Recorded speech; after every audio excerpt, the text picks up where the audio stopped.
Hello, my friend. This is the Mind's Gym podcast with Brandon Bickmore, your turbo lover. I want to sincerely thank you for listening. And the reason I started this podcast was to give back and let you know that if you are struggling with your thoughts and mental health, I promise you there is a way out, and that would be in, if you're willing to do the work. Please enjoy this episode.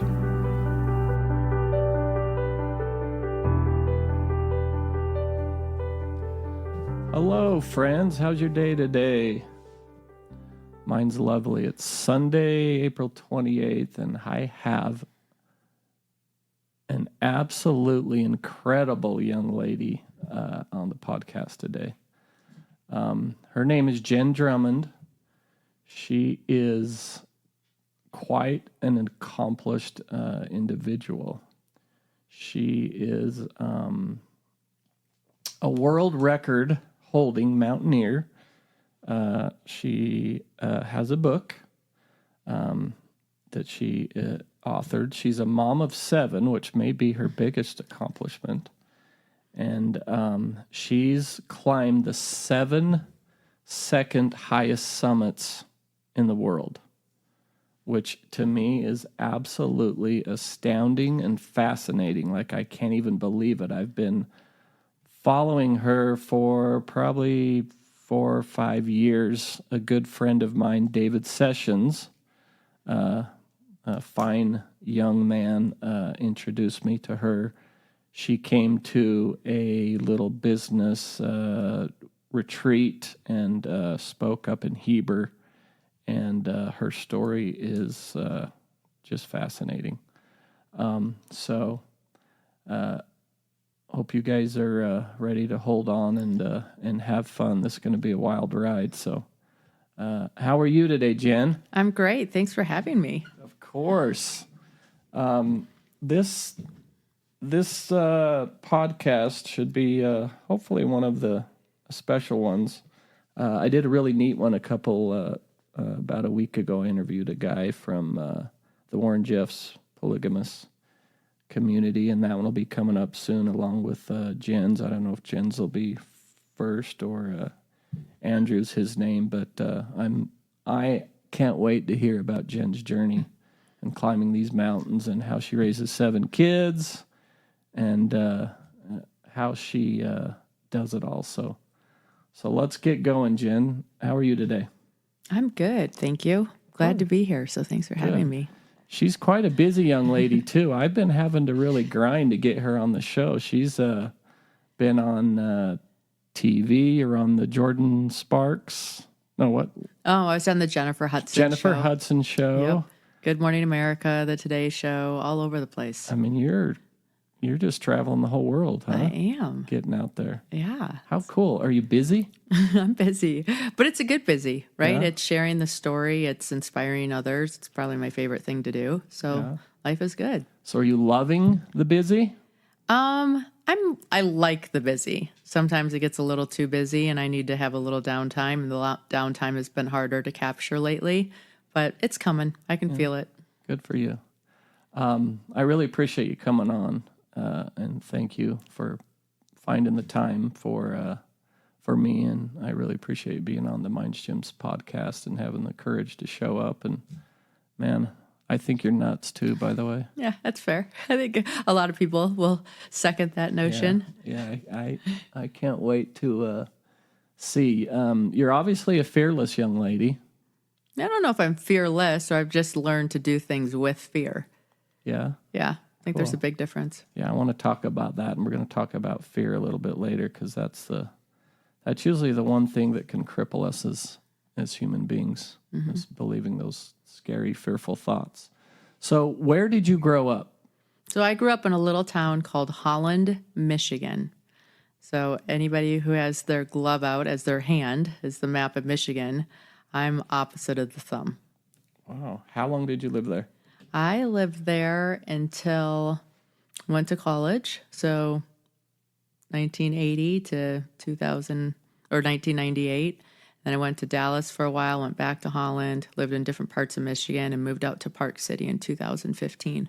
Oh, so you've only been in Utah a while. Yeah. Really? Mm-hmm. I thought you'd been here for quite a while. Well, 2015 's a while. 10 years? Yeah, almost. Cool. After Michigan, you went to college. Mm-hmm. You played soccer. I played soccer. Where? I played at SMU for a little bit and then retired from there. Tried to play at Hope for a little bit, but it was just a different level, so it didn't really work out so well. So I stopped playing. Huh. How many years did you play soccer? I played it all my life when I was a little kid, so since 5 years old. Yeah. But by the time I got into the collegiate level, I just decided I didn't want to be a pro soccer player. And the original team I was on was definitely producing pro soccer players. And then when I went to Hope, it was a Division III school, I think. And so you had to sit out a year. And then the next year, I wasn't into it. Yeah.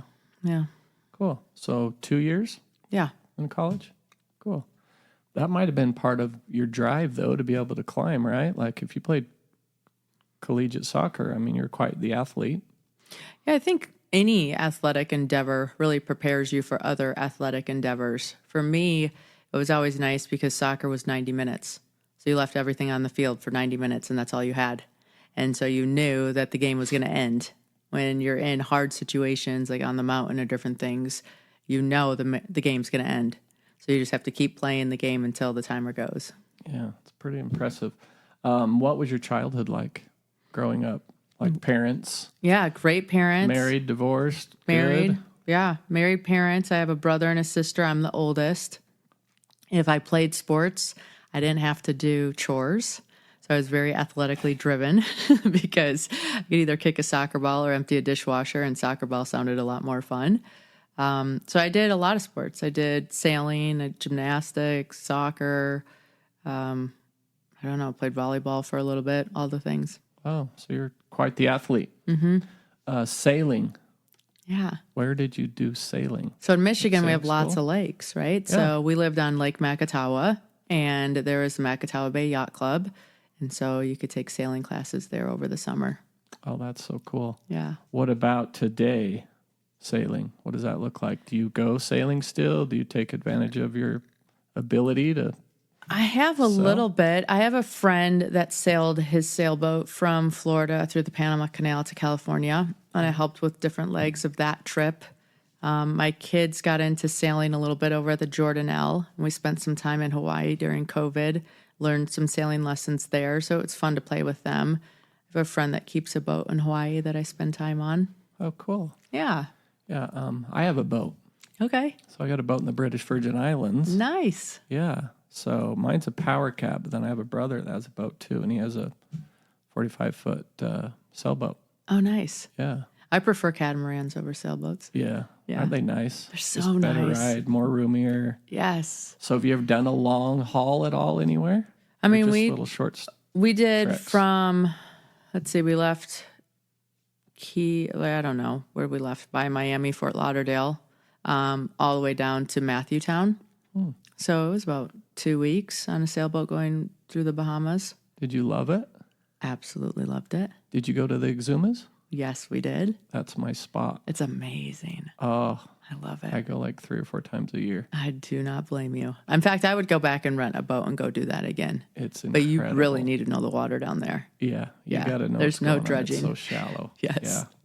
Yeah, that's the only crazy thing. Like I think there's 750 or 60 islands in the Bahamas, and then it's on a great big sandy shelf. So everywhere you go, if you're in the Exumas, it's maybe 20 feet deep, but getting into a lot of the islands, it's 4 or 5 feet deep as all. So you really got to follow your navigation and what's going on. Definitely. It's crazy, but there's nothing that compares. Like I love it. I know. I feel like I'm such a wild person when I'm on a sailboat because I'm like, it's me and the universe. Let's do this. It's the best. It's just Mother Nature. You're on the water, and then the sea life in the Bahamas. You see sharks, All the time. turtles. Just the snorkeling is off the charts. You don't even have to do scuba because it's so shallow there. Right. Oh, it's amazing. Anyways, well, that's nice to know you were sailing. So your childhood was good. Yeah. Nothing crazy. Nothing crazy. No. A, B, C, Whatever. D. I had a very mellow childhood. Real simple. Cool. What about your kids currently? So let's just talk briefly about, you got 7 little ones. I do. I don't know how you do that, other than I have listened to a lot of your stuff, and it sounds like you have a little nanny. Yes. So that's a nice It's a huge support thing. group. Right? Yes. Yeah. Yeah. I talk about it a lot. Big mountains take big teams. Big families take big teams to run them right. 7 children. Yeah. And I was the person who struggled with fertility. What? Yeah. You would never know looking at it from the outside, but I struggled to get pregnant naturally. Went to a fertility clinic to get assistance. Nothing worked there for a while either, which talk about a shame story. The one thing I'm born to do, my body won't do. What's going on, right? Like it was just crazy. And then finally we came up with a chemical cocktail that turned me into a hen one cycle. And we got 28 eggs. 28 of those eggs became 14 embryos. We planted 2. I got my son Jack. I had 12 embryos left. You have a choice. Are they life? Do you want to destroy them? Do you want to donate them? Do you want to use them? And when I thought about it, the only option that felt good to me was using them. And the doctors thought at that time I might get 3 or 4 children. I have 7. My goodness. Yeah. You got your hands full. I do, but it's so much fun. Wow. Ages today, like what's the age? Yeah, so my oldest is 17, and then my youngest are twin 11-year-olds. So they're really close together in age, too. So you got twins. Yes. Holy cow. Yeah, so I have 5 boys, and then twin girls came at the end. Okay, so let's do their names and their age. Let's give them all a little More shout out. Okay, shout so out to all your Jack. beautiful children. Yeah, so Jack is 17. I have Joe, who is 16. I have Jacob, who is 14. I have Jonathan, who is 13. I have Joshua, who is 12. I have the twins, who are Jana and Julia, who are 11. That is crazy. It is. So you have 7 kids that are 6, 7 years apart? Yeah, when the twins were born, Jack was 6 years and 2 months. And you're just like every year. Every year. Well, because I'm crazy. And Well, obviously. Obviously. But I didn't watch television, and I was breastfeeding Jack one day, and somehow some crazy sci-fi show was on television, and they talked about a fertility bank getting broken into, and they used the embryos to clone creatures and all this horrible stuff. And I couldn't get that out of my mind. So I would plant 2 embryos. One typically would stick. I'd have a baby. I would get cleared, and I'd go back to the fertility clinic and do it again. That is nuts. Yes. Oh my goodness. I don't know how you did it. Yeah, I don't know if I knew another way, right? Like it just worked, and I had a lot of help. And the fun thing about having that many boys in a row and then the girls is that everybody's into the same thing. You know, nobody's sick of Superman yet, or nobody's sick of Care Bears yet. And when somebody doesn't want to play the game that you want to play, there's always another option. What about like recovery? Like that isn't. Supposedly you're supposed to wait a year or 2 to have a baby. A uterus has got to recover and do its job in the poor human body. How was your recovery and such? On the outside, I looked great. I mean, I would get huge every pregnancy. And then once I had the baby, within about 10 to 12 weeks, I was back to normal on the outside. But it did take a toll on my body, and I did have to have a hysterectomy when it was all said and done. Oh, that's a lot of work in 7 years. It is. So what was harder, the 7 babies or the 7 mountains? Oh, 7 babies all day long. Because you're cooking one, you're trying to relax, you're trying to sleep, you're trying to feed the ones that are here. But it all works out. So do you have your children 24/7? Mm-hmm. Yeah? Yeah. Wow. You are a busy woman. It is. Okay, so if that's the case, when you're hiking, this is a question from my wife. She wanted to know, do you have guilt when you leave your kids? And then how do you handle that when you're gone for a month at a time doing these massive climbs? Yeah. So luckily, not all the climbs took a month, right? Some of them only took a week or sometimes 2 weeks. When I did have the bigger one, which was K2, that took a month. All my kids went to camp for a month at the same time. So it didn't feel like I was gone and they weren't, which really helped with distracting. But when I did Everest, which took about 3 weeks, I got the kids' school involved because I was actually really stressed about being gone. And I hired my mom came, Karen was there, other helpers filled in. And I went to the school and I just said, hey, I'm going to be gone. I've never been gone this long. Can you offer my kids a little bit of grace? And the teacher's like, sure, this is exciting. Why don't you come in and teach the kids about setting an Everest-like goal? And we'll do a whole little lesson on it. So I went into the school, I helped little kids color hikers. And on those hikers, they put what they wanted their Everest goal to be. And it'd be make a travel soccer team, ride a harder trail on their mountain bike, ski a black diamond ski run, all different versions for little people. And then in the front of the school, we made a huge mountain. And on the mountain, we had a little climber person that was me. And they could move me up and down the mountain based on where I was on my tracking device. And then when I got to Everest, I had the ability to Zoom call into base camp from base camp back home. So I would call into the classrooms and I'd answer questions that the kids had and all this other kind of stuff. So for me, it was terrible. I have nothing to distract me. I don't have any TV. I don't have whatever's going on. And I'm just waiting for the days for the mountain to be safe enough to climb. For my kids, they have everybody in the community asking them how they're doing. I saw where your mom is. Here's what's going on. They have their sports. They have grandma. They have school.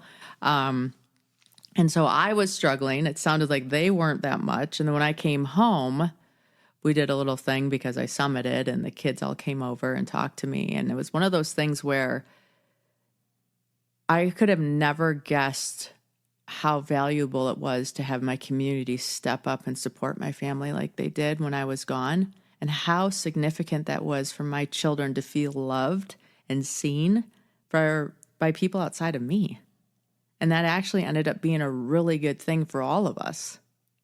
That's beautiful. It was amazing. So cool. And I would have never guessed that. I mean, my biggest fear about Everest wasn't climbing Everest. My biggest fear about Everest was my children. And then that was covered tenfold. Wow. That's like a gift. It was such a gift. But that was relieving for you. Did you know all that while you were hiking and doing these big hikes, that they were being taken care of? Community was wrapping their arms around them? I knew, I didn't know until I came back and really got to see it from their perspective, and then also hear what other adults had said. And then when I was on the radio, the kids would come in, and now when kids come over after school, they're you're the mom that climbed Everest. I'm like, yeah, I am. I want to climb Everest someday. And my daughter will say, well, she'll help us because I'm going, and it's just cool because everybody makes it tangible. So cool. Okay, so we're going to talk about your life-changing event that took place. You got in a major car accident, which I wanted to explain, but I want to ask you a question before that. Who were you before the car accident? Yeah. I was a little lost in life, if I had to be honest with you. I had a business that was doing really well in Michigan. I had hired myself out of a job so that I could be a stay-at-home mom because that was the dream job. Moved out to Park City just for the weather and the lifestyle and being able to do sports year-round. 5 boys inside in Michigan all winter does not do anybody any favors. Came out here, did that classroom mom stuff, and I wasn't loving it, but I felt guilty because I should love it, right? What person doesn't want to be in this situation where they can be with their kids and stay at home and do all this kind of stuff?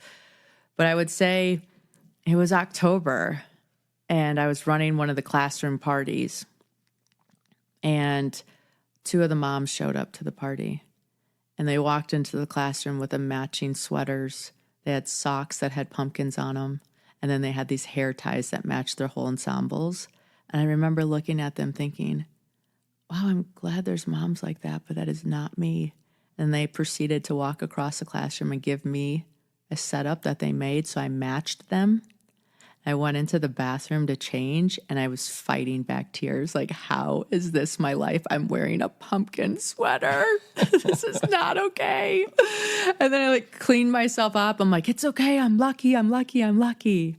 And yeah, I was definitely vice gripping life a little bit too. When things got hard, I would go harder. I'd outwork it. I would double down. I was pretty intense. I looked outside myself for validation. Am I doing good? Is this right? Is this whatever? And then after that accident, everything kind of changed. And it was a car accident. Where was that? That was in between Heber and Park City. I was driving back to Park City on 40, paying attention to the reservoir. I'm like, oh, I'm surprised it hasn't frozen over yet. Or I wonder if we're ever going to get out of this state-wide drought naturally. Or, like all the thoughts that run in. And then something caught my eyes back on the highway, thank goodness, because I was coming up hot onto a semi-truck. And so I went to get into that fast lane so I could get around him because I wasn't slowing down fast enough. When I went to get over, I didn't make it. Really? Yeah. So you hit the back of a diesel, essentially, trying to miss it. Yeah, it was Off the the corner. second. It was a trailer, right? So it was a semi pulling 2 trailers. So that second trailer, and we almost think, because the police have rebuilt this accident a number of times to try to make this area safer and figure out what happened.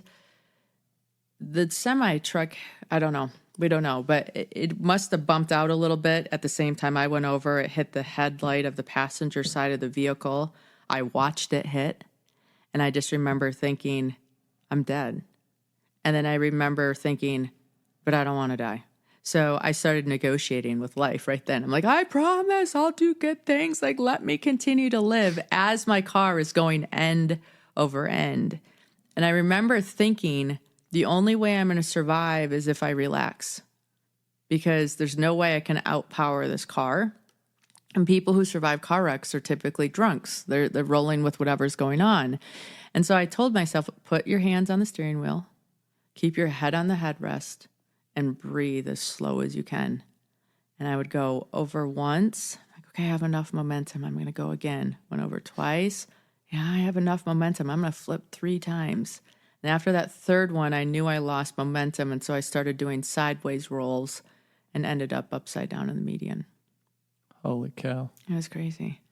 How fast do you think you were going? Probably 70-ish. When you hit the trailer? Yeah, probably 70-ish. So did everything slow down, it sounds like? Yeah, time dilated, moment? right? Like, if you've ever been in one of those situations, I had a sister who's younger than me and was in a pool. And I remember her flipping over in her floaty. And so I ran as fast as I could and jumped in and got her out and blah, blah, blah. It felt like 5 hours and it was probably 15 seconds. And when you're in a car accident like that, it feels like a long time, even though it's very quick. Wow. Mm-hmm. I've seen the pictures of the car. It was destroyed. It was destroyed. Essentially. Yeah. So, how did you feel? Were you conscious? Were you out cold? Were you all banged up? Did you break bones? Yeah, so I was conscious. I was aware, I didn't leave my body. I didn't close my eye. I didn't do any of that. I was very much coherent of everything that was going on. At some level, when I started hearing a voice, are you okay? Are you okay? And I heard it, but I wasn't registering it. And then the windshield got peeled back. And this individual is looking at me and he goes, are you okay? I repeated to myself, am I okay? And I remember looking back at him thinking, there's no way I'm okay. Have you seen that dude's facial expression? This is bad. And I was too afraid to look at my body because I felt warm, but I didn't know why I felt warm. And so I closed my eyes and I wiggled my fingers and toes. I'm like, I can feel my fingers and toes. I'm okay. If I can feel my fingers and toes, I'm okay. I literally thought that because the seatbelt was so tight that maybe from my waist down it was cut off or something. It was just, I didn't want to look. I couldn't handle it if I did. And so then he's like, I think you're going to be okay, but you need to sit here until the ambulance comes because I don't want to move you. And so then I sat till the ambulance came and went to the hospital, and I had nothing wrong. Nothing. Nothing. Not a scratch. I mean, maybe. Couple scratches, but no broken bones. No broken bones. I did find out later that I did have a problem, but we didn't know it at the time. The seatbelt pulled so tight that it ruptured one of my breast implants. Oh. And so I had to have that repaired. But I mean, you sit there and think at the age that I was, 38, new car, new lease on life, new boobs. Does life get better? Yeah, geez. That's simple. Simple. Holy cow. It was crazy. What kind of car were you driving? I was driving a Porsche Cayenne. Yeah. Highly recommend it. So that was way likely a safe vehicle to be driving. The police said that when they pulled up, they're like, there's no way there's someone alive. And then someone said it's a Cayenne. He goes, well, if anybody's alive, it's going to be in that car. Really? Yeah. They just have so many airbags in them, and that driver's side is so protected. Crazy. I mean, I had the tire out of the back of the car go through the sunroof. I mean, everything was everywhere. How many times do you think the car rolled? Rolled end over end 3 times for sure, and then probably 4 or 5 times sideways. Yeah. How was that ride? Do you remember all that? I remember all of it because I remember being like, oh, grass should not be this close to my face. like there's just things that your head's registering that, oh, I hope that window doesn't, you saw the window crack, but they all stick together kind of. They don't just start, if those glass shards started flying somewhere, it would have been a trouble thing. But I just remember watching the car crumble thinking, technology is really good. I can't believe how well this car's crumbling. Just weird, right? Oh my gosh. What a ride. Yeah. Well, what was a ride was I knew the car was totaled. And I was, of course, convinced. I'm like, I'm going to go get a new car. Like, we're picking up. But this isn't going to blow. I was trying to power through it.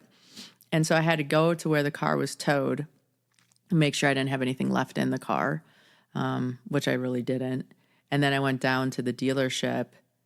And I'm like, hey, I crashed my car. I need to get a new one. And randomly, there was a guy that built a car for his wife, and she didn't like the color. And so it was pretty much everything I wanted in a car, except for maybe 2 things. And I said, okay, perfect, I'm taking it. So they gave me the keys, and I had to leave. I'm like, oh, I didn't think about driving again because I took an Uber down there. So I didn't even think about what it'd be like to get in that car seat again. And I sat in that parking lot sweating for about 45 minutes, thinking of everything I could think of to get through that moment. And then finally I was like, the only way this fear is going to get smaller is if I drive. Because if I don't drive, I'm giving it space to grow.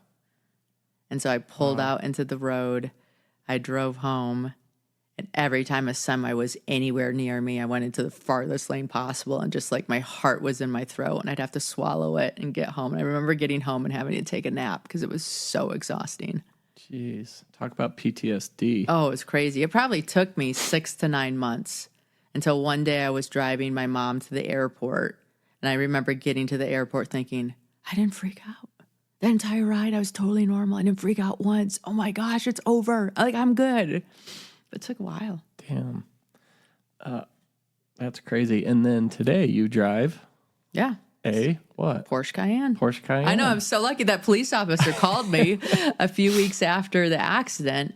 Like, hey, we've rebuilt this accident over 50 different times and cannot build a scenario where you live, let alone walk away. Like, if I were you, I'd buy that car the rest of your life. I'm like, thank God I wasn't driving like a Honda Civic. Yeah. Sounds good. Jeez. So I've stayed loyal to the What brand. a blessing. Yeah, definitely. You could be a spokesperson for Porsche. They should hire me as a spokesperson for Porsche. Honestly. I honest to God, I'd drive Have you one. reached out yet? They have not accepted me. Have you reached out? I have. Well, you better stay on them. I'm not giving up. I know someone's like, you need to buy this new Audi. I'm like, I can't change my brand. I'm loyal. They're going to come around. Yeah, that's really cool. Way cool. All right. So after the accident, so what took place and what happened after the accident that was like, you know what? I'm going to turn my life around. I got to mix it up here a little bit. Like, what was the big aha moment that was like, you know what? I'm going to go climb. Oh, yeah.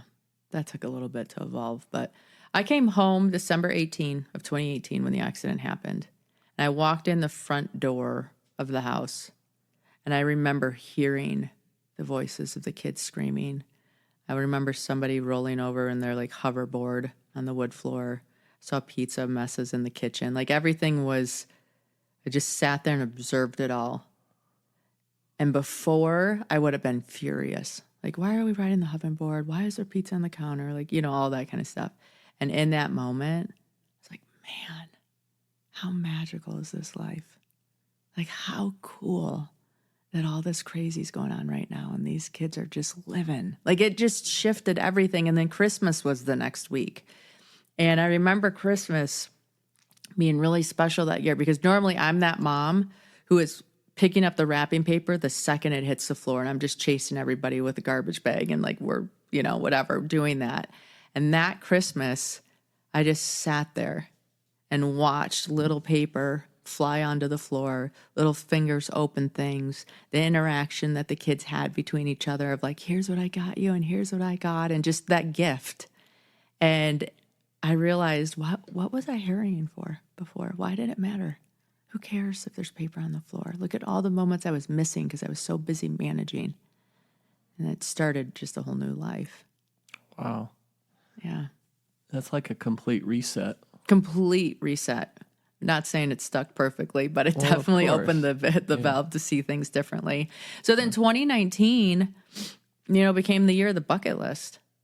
Who am I? Why am I here? What do I like? Why was I saved? What should I be doing with my life? Because I don't get to choose when I die, but I sure get to choose how I live. And I was not living. I was going through the motions. Jeez. Yeah. It's crazy how that experience allowed you to be. Just allowed you to be present, be now, be with your kids. Like you mentioned the fingers and watching the kids' fingers. Yeah. Watching them unwrap the gifts instead of worrying about the garbage they were creating. Yeah. I really learned how to dilate time and do things that just be present to what's going on in my world. And so on that bucket list, I was like, I want to see what the Great Barrier Reef looks like. I want to taste pasta that's made in Italy. I want to climb a mountain. I want to do all these things because all of a sudden I realized, like, if life is done, there's a lot of things I just want to do. God made this place for us to experience, explore, and become. I'm going to start doing that kind of stuff. And no longer am I waiting. And so I had this huge list going, and 2020, I was turning 40. So I looked at that list. I'm like, what am I going to do for my 40th birthday to launch that next decade of significance? And Climb a Mountain stood out. Damn. Mm-hmm. Did you climb previously, or were you doing a lot of hiking, or what were you doing for sport before that? Well, I got into triathlon a little bit, got into mountain biking a little bit, tried climbing a little bit. When you move out to Utah, you have this great outdoor playground. And so you start figuring out, how do I use this land to have fun? So I definitely got into different sports, but nothing extreme. I had done the Grand Teton with a friend, and I loved that experience. And so I'm like, I'm going to climb a big mountain somewhere someday. And so that was what's on the list. Got you going, huh? Jeez. Crazy. I wanted to ask you a quick question, too. This is a question I had. My little brother wanted to know. How do you afford to climb? Like, talk a little bit about your business before we get into the actual climbing. You had a business in Michigan. Sounds like you kind of removed yourself a little bit. Are you still running that business? Do you have a new business? Are you working in Park City? Like, walk us through. I mean, these climbs are not cheap. No, they're not. It's an expensive hobby. It's an extremely expensive hobby. Like, as expensive as it gets. 100%. Yeah. So how are you affording all these beautiful, magical experiences? Yeah. Yeah. So I own a business in Michigan that's still running. It's in the financial service sector. So when I graduated from college, I became a financial advisor, which is basically a fancy cold caller in the beginning of the time. I had a phone book, I had a phone number, and we dialed them ourselves, smiles and dials for days on end. Built that business into something that was pretty good. Decided to go out on my own instead of working for the company that I worked for. And when I did that, one of my clients was the CEO of a credit union. And at the time, credit unions were not in the financial services business, just banks were. And then a bank law changed that allowed credit unions to enter into that space. And so credit unions were trying to figure out what they were going to do. When I did a review meeting with my client and she told me what they were going to start offering, I was like, I can do that. Like, can I be the advisor that you would have in the credit union to meet with your people? And she's like, oh, I never even thought about that. Sure, let's have you interview. We're interviewing some other firms. So I interviewed, and I don't think it's always who you know, it's who knows you. And so since we had a really good relationship and she could vouch for me, I got that contract. Her second in charge used to run a marketing company that marketed to a bunch of credit unions. And he pulled me aside one day and he's like, hey, Jen, he goes, there's a lot of credit unions that are going to start offering this service now that that law changed. And we have a big conference coming up. If you'd like to have a booth at that conference, I bet you could meet some other credit unions if this is something you're interested in doing. And gave me some advice, which I took, and then landed a couple other credit unions at that venue. And the unique thing about financial services is that it's very much regulated, right? So you're not really paying more or less than somebody else for a mutual fund. It's just who do you want to work with to buy that mutual fund from? And so we set up offices in a bunch of credit unions and did a revenue sharing agreement where the credit union would get a cut of the commission, the advisor would get a cut of commission, and I'd get a cut of the commission for doing the compliance work because it's too expensive for a credit union to have all those layers of compliance in-house. So we kept the compliance layer behind the scenes, and the credit union shared that. And that made it affordable for everybody to use the platform and built that business up to where we're almost managing $1 billion in assets right now. Holy cow. So you're still running that? Yeah. I mean, I'm not really running it. I do the accounting stuff and check in on things, but I've pretty much removed myself from the business, but there's other people that are running it now. And you like the sole owner? Yeah. No partners or anything? Right. And it just runs like a well-oiled machine. Correct. How lucky are you? I mean, I pinch myself every day. I'm very lucky. And how many hours a week are you involved? Maybe 2 hours a week at best. I mean, everybody's kind of doing their job and running their show. I mean, that's the difference between self-employed and being a business owner. Yeah. Business owner owns a business that runs itself and gives advice and checks in. Self-employed person just works for themselves. Yeah, that's so cool. Mm-hmm. Good on you. Thank you. How long ago did you start that business? 2005. So you've got 19 years, and it's still just on fire? Mm-hmm. I mean, when the market doesn't do well, nobody does well, right? Yeah. But it's been very, very good business. So it's kind of cyclical, and it kind of a little bit. But the unique thing about asset management is when you manage somebody's $100,000 and you take a percentage, if that goes up, your pay goes up. If that goes down, your pay goes down. But you're not looking for that $100,000 every year. Yeah. You're taking care of that $100,000, and then their friends are saying things, and then someone inherits money, or just changes happen. Wow. What's the name of your company? Drummond Capital. Really? Mm-hmm. Good for you. Yeah. We actually market it under Clearwater Wealth Management in Michigan. Wow. So you're not crazy and kind of fearless, but you're also pretty financially and have a business mind. Yeah, and I think that's helped in all the other pieces, right? Like you understand the effects of compounding interest. You understand opportunity costs. And you understand things in the mountain environment at a much different level because you've seen it play out in business. Did you learn that business mind from mom or dad, or just figured it all out on your own and went to college? Or my parents are pretty business-minded, so that definitely helped. My dad and mom were both self-employed. When I went to college, I was studying to be a doctor. One of my chemistry teachers pulled me aside and suggested I should go down a different route based on my personality. I really liked my business law teacher who gave me some advice, and a friend ahead of me graduated and took a job in finance and said that I should take a job in finance because I'm expensive. And I did, having no idea that I was going to be cold calling. But when I graduated from college and took that job, I made a promise to my parents that I'd work for a year no matter what. And so here I am 2 weeks into that job, ready to quit, crying every day because I'd never heard the word no so many times that I actually called my college. Said, hey, I was kidding. I don't want to graduate. Can I come back? And they're like, no, sorry, semester started. Like, you're in. I'm like, oh my gosh, I would never call my parents. I'd rather die than call my parents and say, just kidding. So I gave myself a year. And the beautiful thing about that job is that it works. It's just you have to do it. Yeah. And it's really hard to do it. But when you're like, okay, well, I only have a year. I'm going to make this the best I can. How do I win? And what do I do? You really learn to emotionally remove yourself from your feelings and just do the thing because the thing works. Yeah. I bet your parents are proud of you. Yeah. Yeah. My parents are proud of me and my brother and my sister. Everybody's really good people. So just 2 siblings? Mm-hmm. Are they crazy like you? I think they're great. Yeah. I mean, they're probably less crazy than I am. They don't think mountains are necessary, and they both are very successful business-wise. Huh. Where do they live? My brother lives in Indiana, and he runs the brokerage unit for Watson Willis. And then my sister worked for Epic, and now she helps like another company with insurance stuff. Wow. Yeah. Jeez. It's awesome. It's neat. All right. So why the hell do you climb these big mountains? Yeah. So it kind of evolved.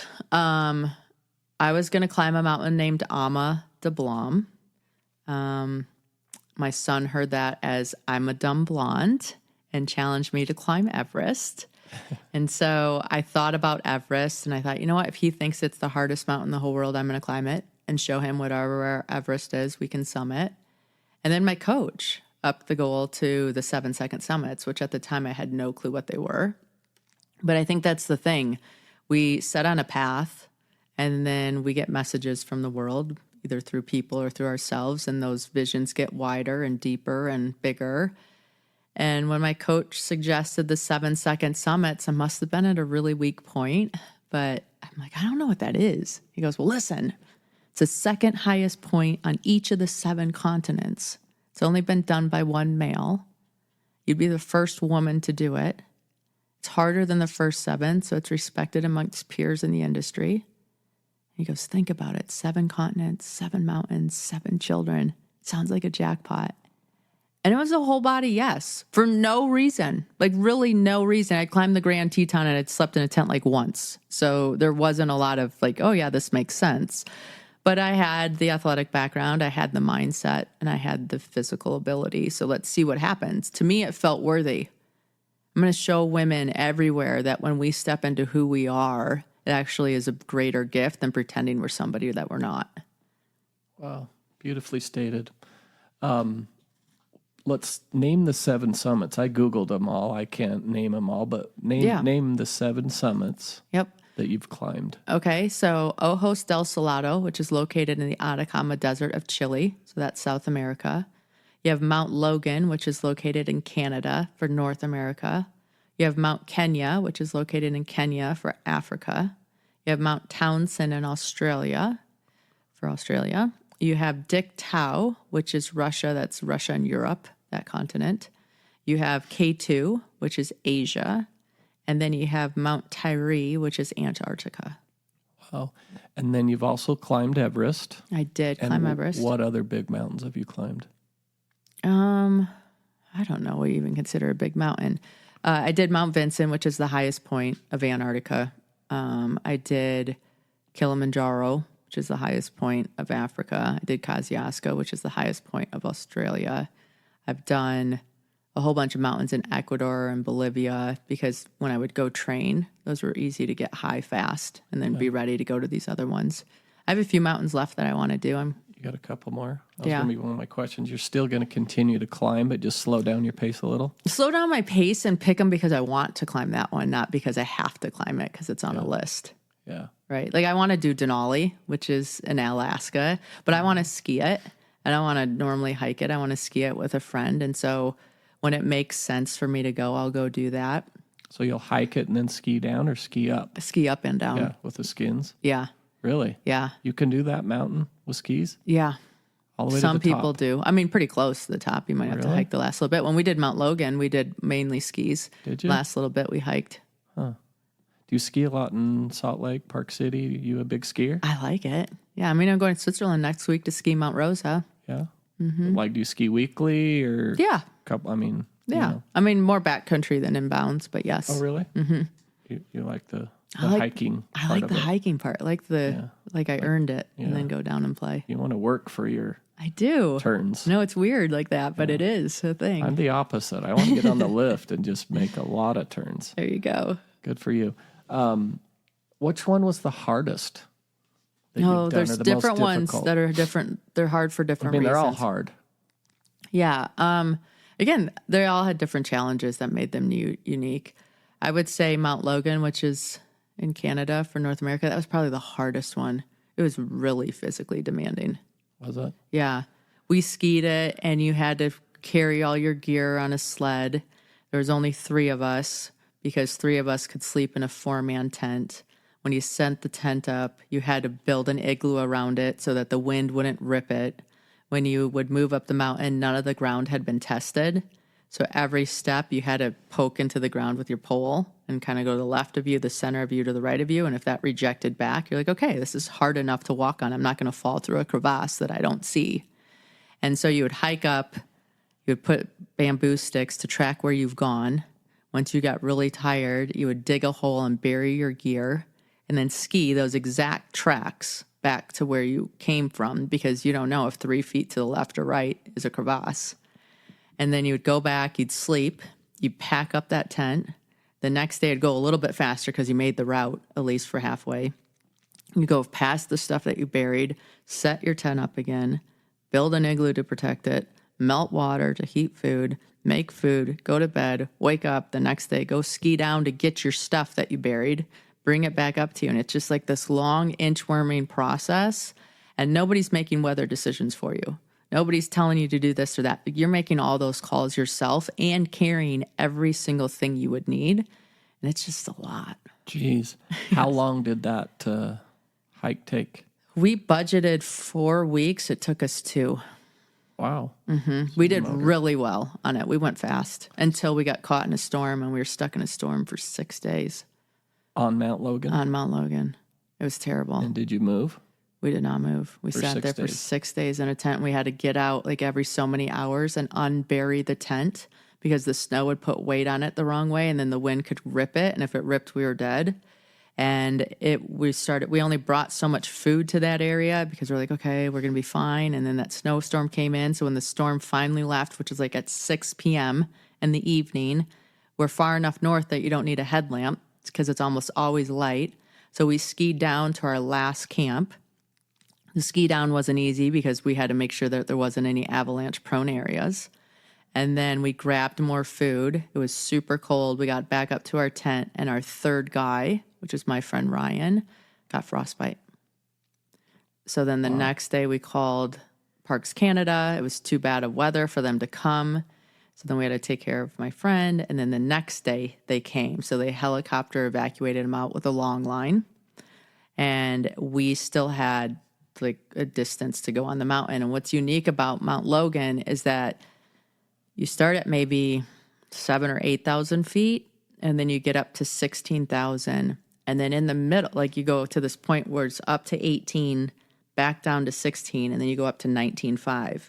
Once you go up this 18,000 foot peak, the helicopters don't come after that. So you have to be very committed and convinced that you're going to be able to go over that and get back. Well, we just lost Ryan.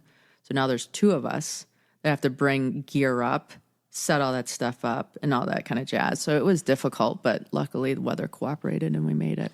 So I got a ton of questions for you. Yeah. So that 6 days, Yeah. the weather's terrible. You're not moving, Yeah. right?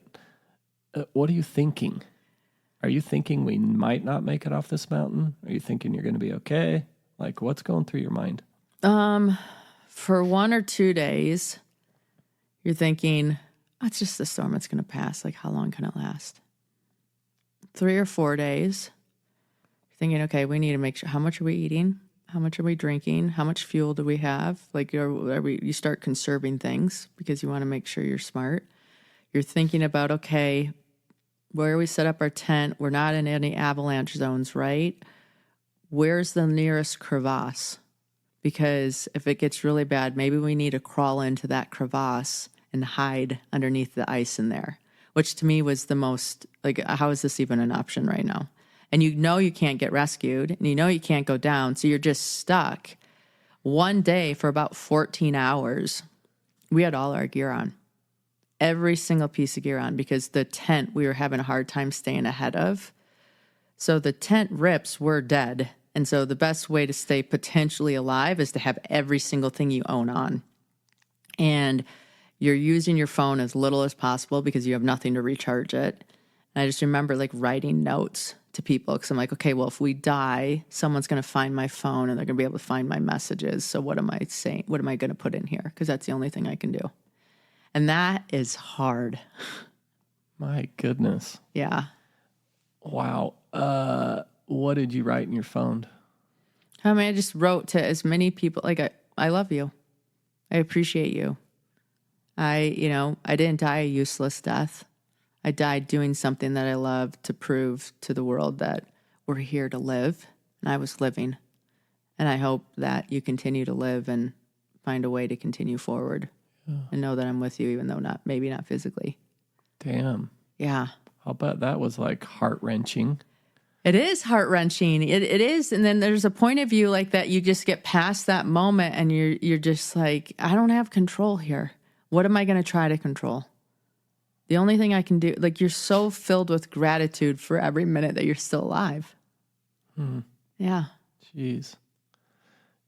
That's nuts. Explain to us what a long line is. I assume that's a long line they drop from a helicopter to... Yes. So a long line everybody. means that we're too high up, so the helicopter can't land and take off again. So the helicopter hovers above us, drops a long line that they like strap a screamer suit onto.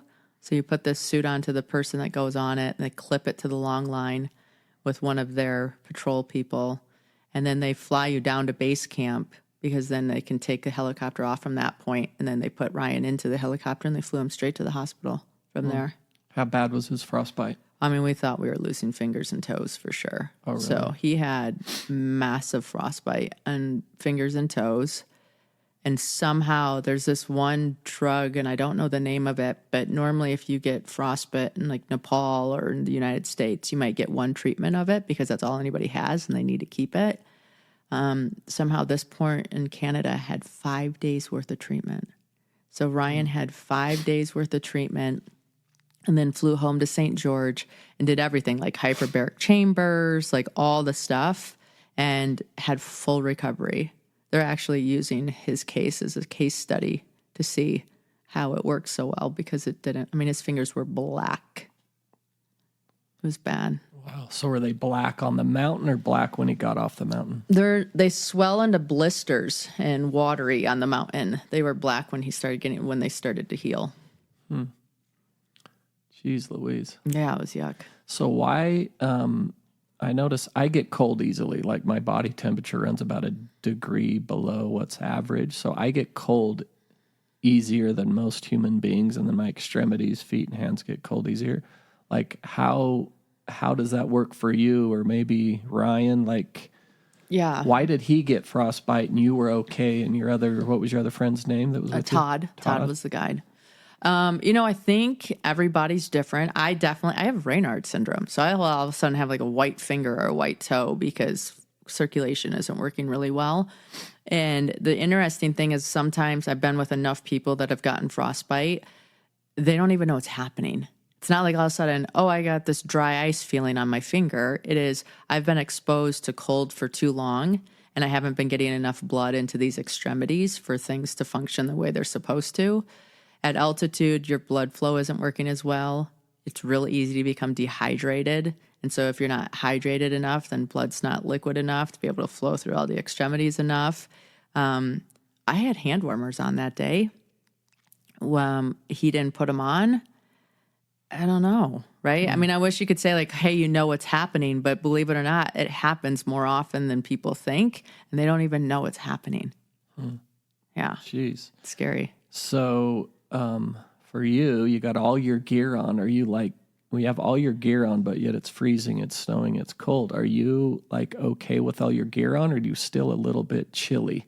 You're pretty warm. You're pretty warm, even with the I mean, if we didn't have nasty, the tent, you still feel like you're okay. Yeah, if I didn't have the tent, you'd feel cold. Really? Right? But the tent like really holds heat in pretty well. Especially when you have snow walls that are blocking wind and things like that. That's the key, is to get out of the wind, right? Yeah. I mean, even if somebody's listening and they've done an ice bath, if you've done you jump into the ice bath, it's freezing cold. But if you sit still, your body kind of makes this little warm barrier between you and the ice. But if that ice was moving or that water was moving, it's way harder to stay warm because it keeps moving.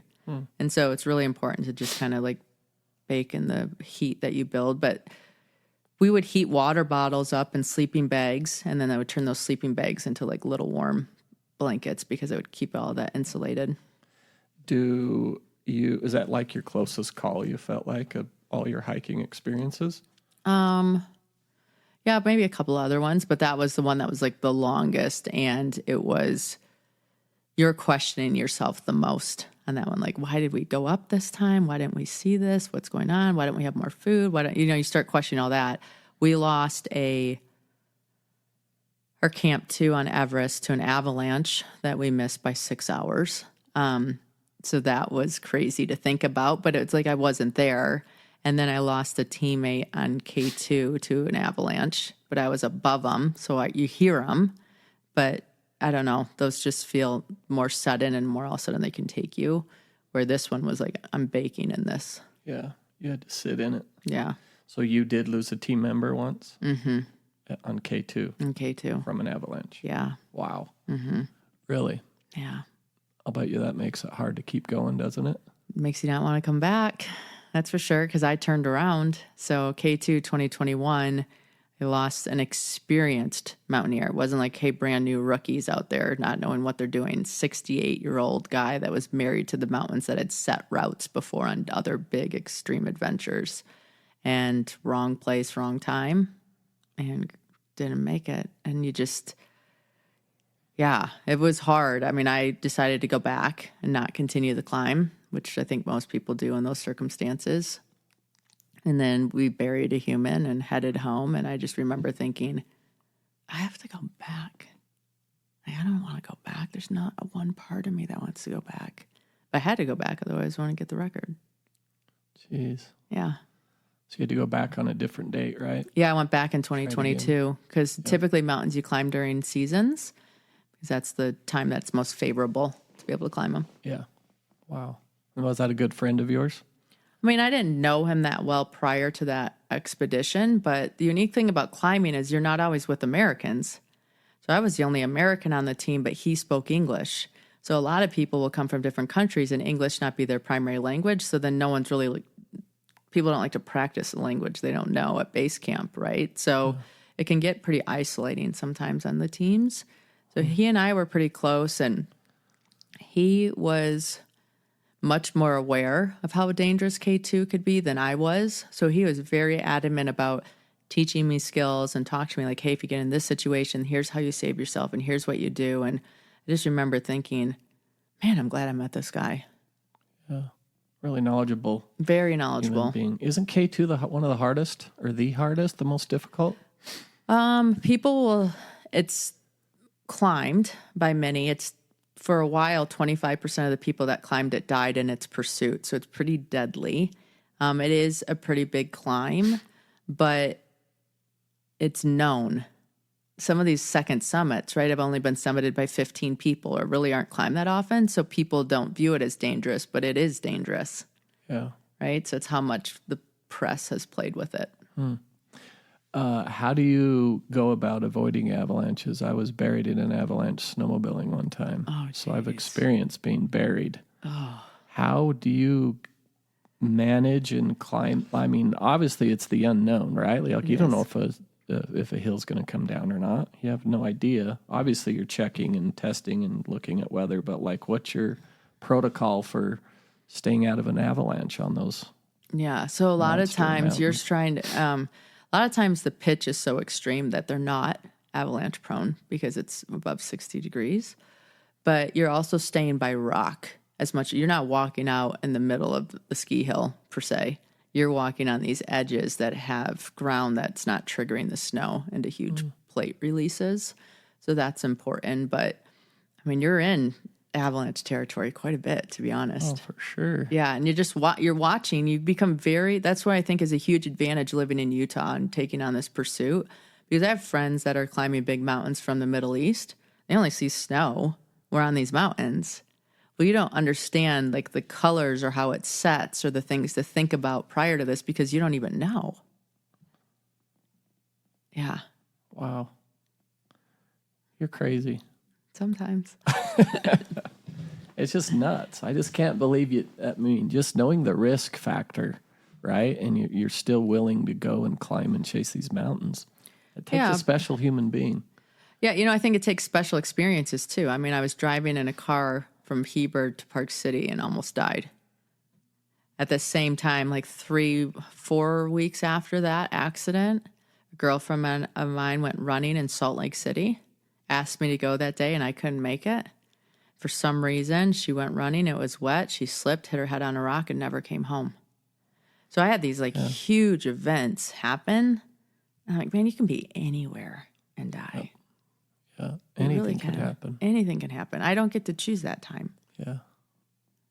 And in the meantime, you're going to live. I'm living. You're going to go experience life, and whatever it brings, it brings. Mm-hmm. Crazy. Are you okay with death on the mountain? I mean, it's not fun when it happens by any means, and it depends on the circumstances that it happens under.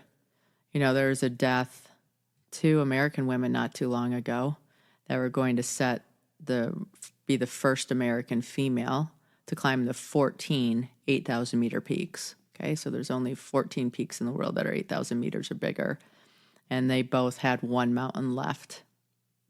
And it was a bad day, and weather-wise, a lot of people were climbing. Everybody turned around. Those 2 girls continued, and they went separate ways to try to win to the top of the peak. Both of them died in 2 separate avalanches. 2 separate avalanches? 2 separate avalanches. Holy cow. So for me, that's hard. Yeah. Because why wouldn't you turn around with everybody else and just climb the last thing together and have that be an awesome story? Because women could use story of collaboration instead of competition. But I wasn't there, so I don't know the circumstances. I can just look at it from an outsider being, wow, that's really tragic. Yeah. Wow.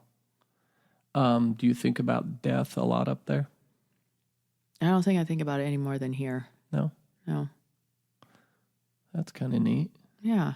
Did you know Don Cash? I did not know him, but I ran into him on Everest. Did you? Yeah. Yeah. He's my neighbor. Really? Yeah. He lives like 12 doors down from me in Pepperwood.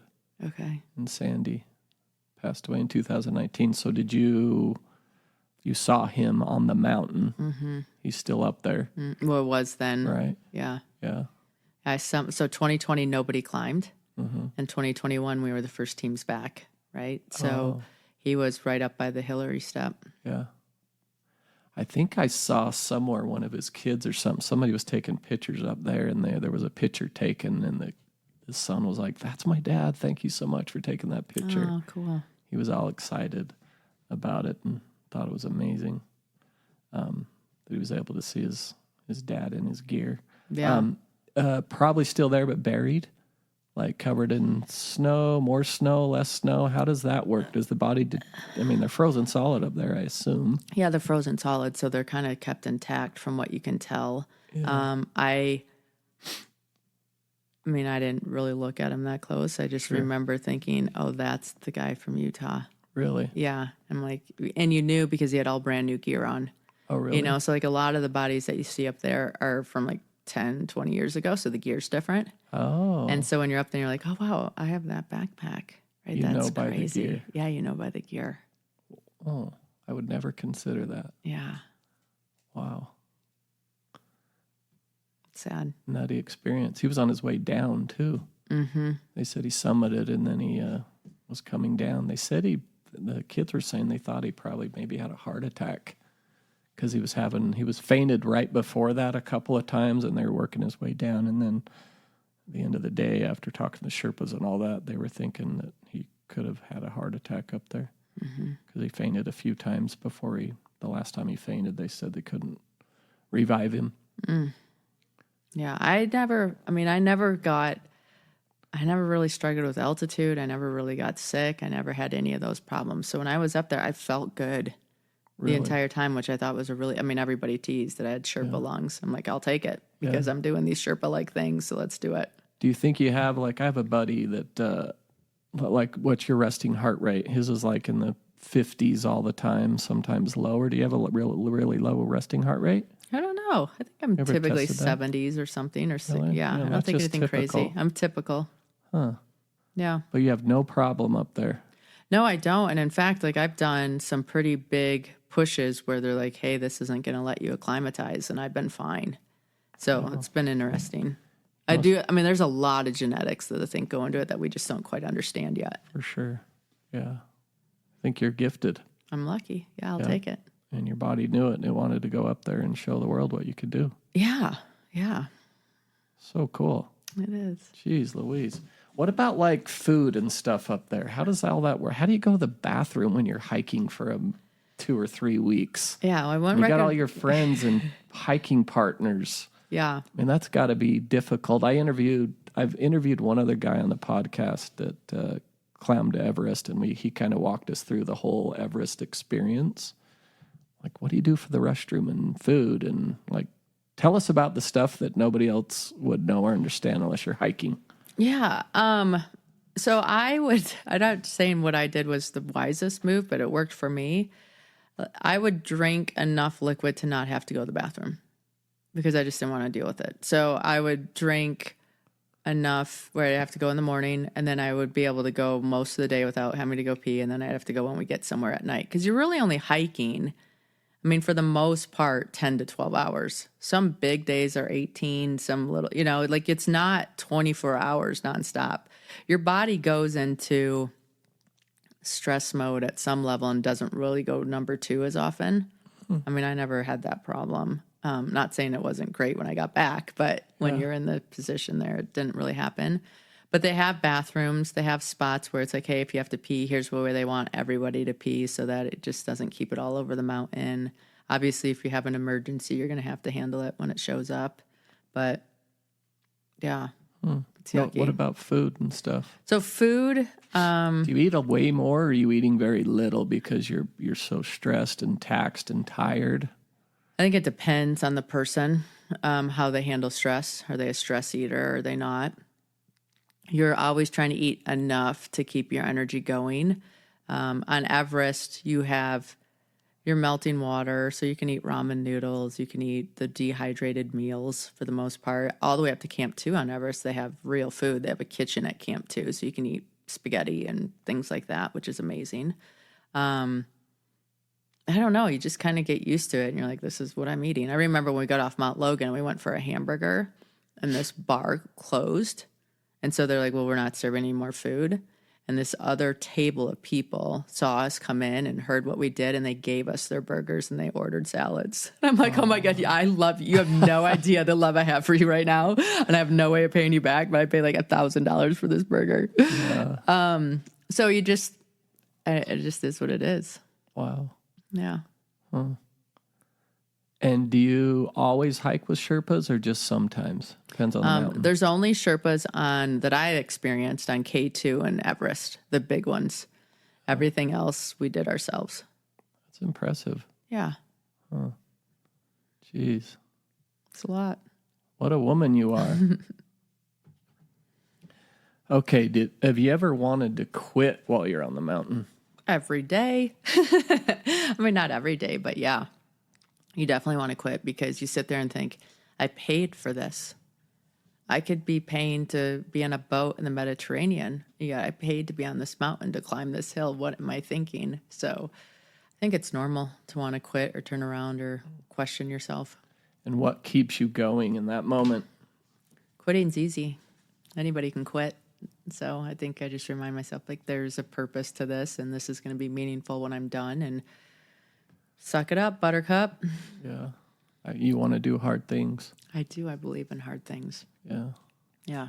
I think if we don't do hard things, our heart gets smaller and our world gets restrictive. Yeah. As we lean into hard things, our world expands and we get to be able to do more and more.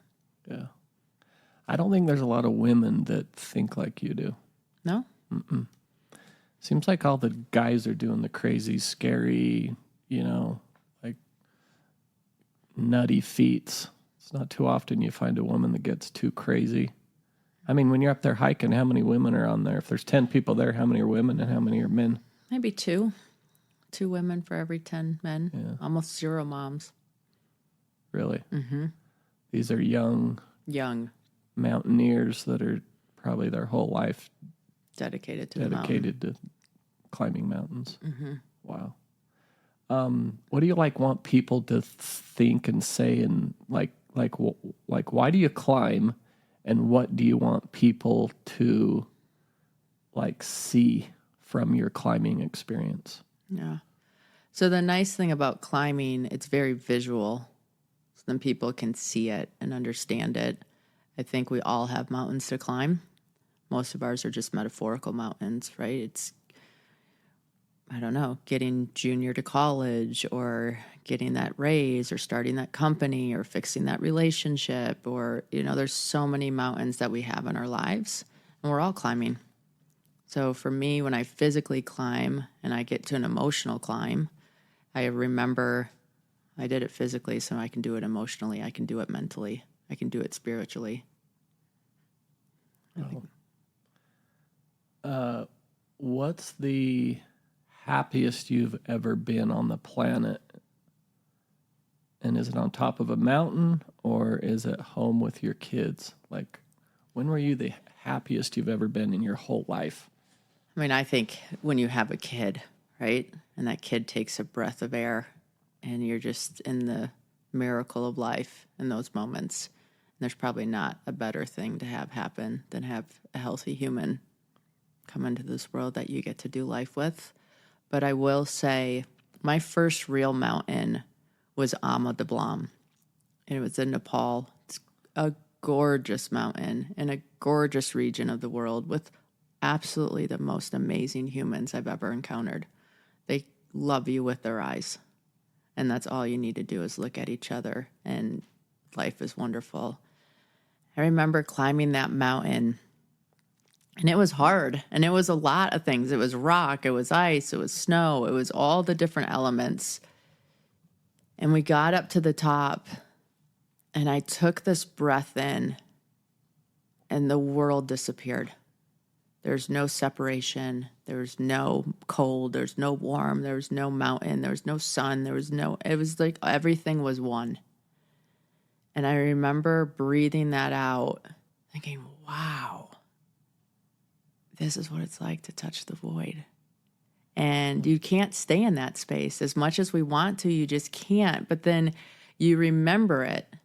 And it's almost like you take the soul out of your body and you throw it out into the universe and you say, I can't wait to find you next.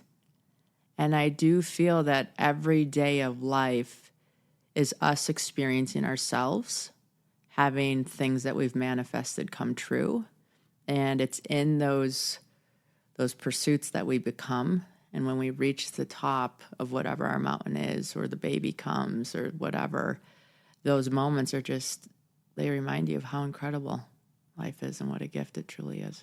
Yeah. It reminds me of dreaming. Like, where did your dreams start, do you think? Like, do you think you had as a kid, did you think you wanted to climb a mountain when you were 5 or 10 or whatever? Like, where did the dream come from? I think it's just I allowed myself to dream, right? I think we forget that we're allowed to dream and manifest and pretend and imagine and get curious about things. I didn't even know what a mountain was. I skied on a dump that turned into a ski hill in the winter, right? I mean, literally, that was the ski hills in Michigan. When I came out to Utah, and I remember thinking how big the mountains were and how good I felt being tiny.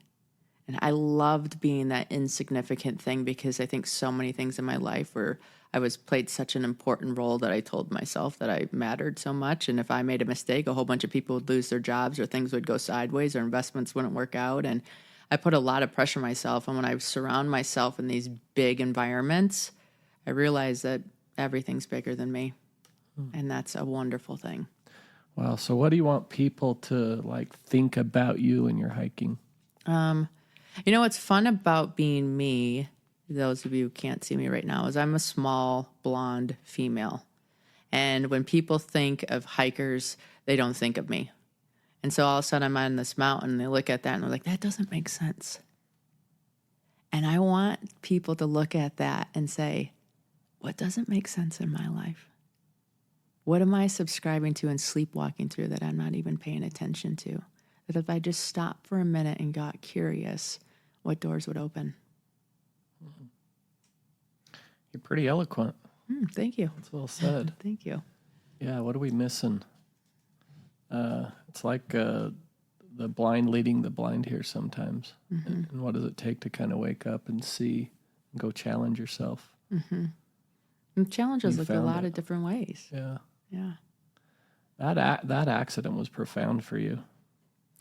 It was, and I made it profound. And I think it's important to say that because we can all draw a line in the sand for ourselves at any point when we have the courage to do so. It can be a birthday. It can be a new year. It can be an event. It can be whatever. And I find a lot of times if you look at people's story, it's that pain that they turned into purpose that gives them significance. And so I think it's available to all of us. It's just what we want it to look like. Do you feel better on top of the mountain or in Park City, Utah? Kind of asked you that earlier, but is there a difference? I mean, you feel better on top of the mountain because you had to climb it, right? Every step up was intentional. Everything you overcame was part of the journey. It's now a part of who you are. So when you come back into Park City, you're a different person every time. And normally when I'm up there, I'm wrestling with something in my brain or emotionally or mentally. And that space away from the noise and just tuning into myself gives me a lot of clarity and perspective to come back home and implement.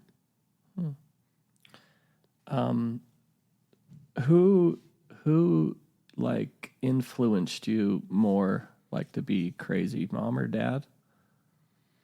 Who was the crazy? Did you have a crazy parent? I believe we kind of repeat the movie that we watch. We learn a lot from what we're watching, either from siblings or parents or neighbors or whatever.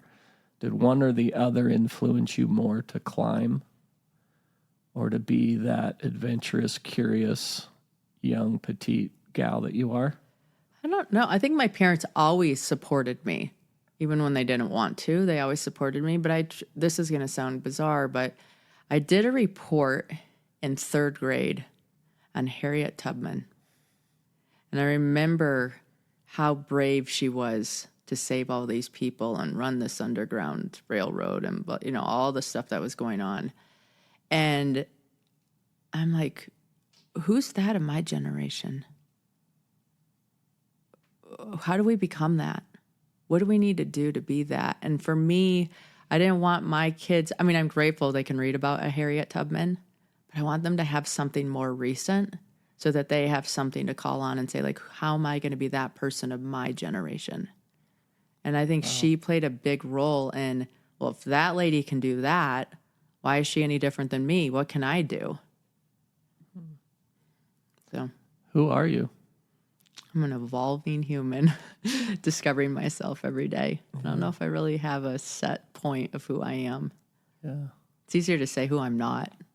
Who are you not? I'm not stuck, right? I'm not a victim. I struggle with people that are in victim mentality. I believe that things happen for us, and it's our job to figure out the perspective that puts us in a point of power. Yeah. You're something else. I think we all are.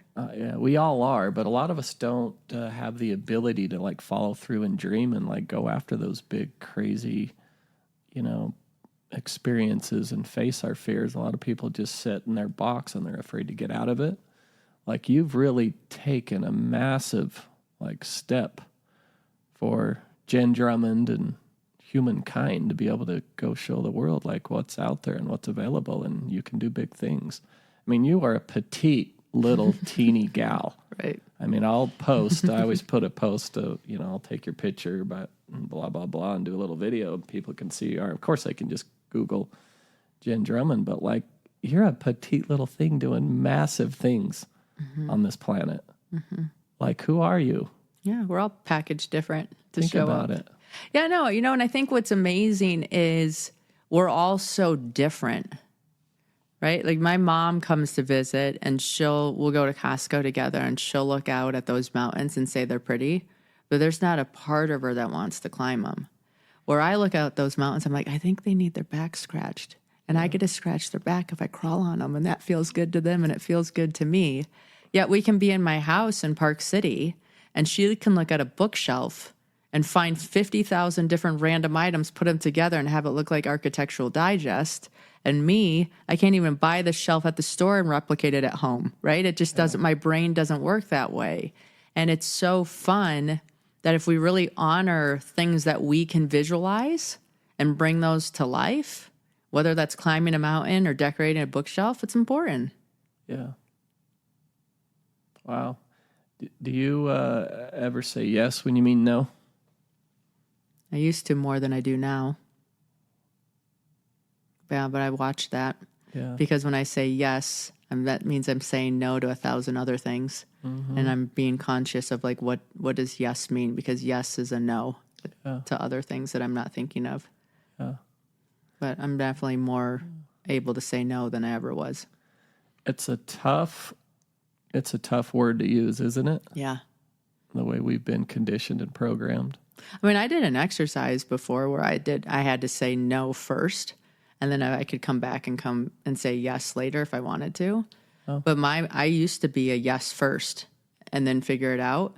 Well, when I gave myself permission to say no first, and if I really wanted to do it, I could circle around and say yes. It gave me a lot of freedom, but it takes practice. Yeah. So whatever you are, if you're a no person or a yes person, try the opposite for a month and see what you learn about yourself. Yeah, that's a big deal. Mm-hmm. What's fear to you?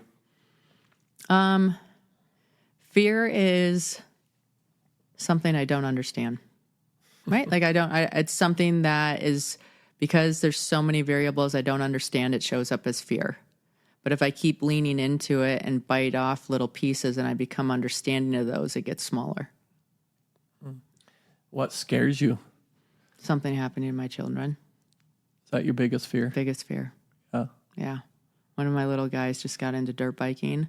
Yeah. I can barely breathe when he goes out. Watch him. Yeah, I just can't. I lost a friend to that years ago growing up, and that memory just is fortified in my mind, and I have to remind myself that different scenario, different circumstances, but it definitely is a trigger. So you're out climbing mountains, literally pushing yourself to the edge, and you're worried about your children. Oh, I am. Riding motorcycles. I know. Truth. Do they worry about you? You know what, they did. And we had discussions about it. And so it was really interesting because one of my daughters was struggling and didn't quite have words for it. And then finally we understood that she was sad and scared. So I took her ice climbing. And when I took her ice climbing, she got to feel it. I'm like, see, you're attached to a rope this entire time. Even when you fall, you have a rope to catch you. Every time I climb, I have a rope. And just making her more familiar with it, I took my 3 boys to climb Kilimanjaro with me. So they got to have an experience on the mountains, and it gave them a different level of confidence of, oh, okay, here's what mom's doing. Of course, they didn't want to go climb Kilimanjaro, but now they're excited that they did and looking to climb another thing. So that's exciting. That's so cool. You interviewed your boy on your podcast. Jen has a podcast, by the way, which she can share at the end, or you could share it now. What's the name of it? Seek Your Summit. Seek Your Summit. You interviewed your oldest boy? Second oldest, Second Joe. oldest boy, Joe. Yeah. So he climbed, and 2 of your other boys. They all went at the same time? Yeah, so I brought my 17-year-old, 15-year-old, and 14-year-old. Wow. And what was that experience like? Oh, it was so good. I'm actually going to take another group of kids because I think it's such a game changer. Really? They can't manipulate their way up, right? They can't BS their way out of something. They have to take the steps. They have to do the work. And they were grumpy about it for a couple days. And then all of a sudden, a porter would come by carrying 40 pounds, singing a song, and wearing Crocs, and we had huge discussions that night of how important enthusiasm is in everything we do and how different people have different opportunities. And just, it was fantastic on so many levels outside of the climb. I'll bet you that was huge. That'll impact their lives forever. Yeah. And they read books, or like someone said they climbed Kilimanjaro, and they're like, well, I did that. Yeah. I'm like, see, people think it's a big deal. How is that mountain compared to the others? Is that one that you could take your kids on and you don't have a lot of worries about? There's not a lot of, and probably not a lot of snow. Not a lot of snow. There's some snow at the top, but not a lot of snow. Not really any natural danger. Yeah. The biggest danger is acclimatizing. Yeah. And so we just went the long route, so it allowed them time to adjust and make sure that they were good. And it was hard enough to be challenging, but not so hard to be disheartening. And the team we had, the people in Africa are just beautiful humans, and they sing their way through things. And my boys, which I thought was just so awesome, when we were done, they came over to me and they're like, hey, Mom, do you think we could leave our gear for all these guys? Because they don't have nice gear. I'm like, you can leave whatever you want to leave. And they gave all their stuff away under their directive, which was so amazing to watch. Oh, that's just incredible. Oh, my heart exploded. That's touching. Mm-hmm. Wow. Now that's an experience. Yeah. Right there. Yeah. Wow. Did they train much before the Kilimanjaro hike? So I gave them training plans. And I let them, and I ran some, like, I'm like, hey, we're going to do a big hike on this day and you can come with me. And some of them trained harder than others.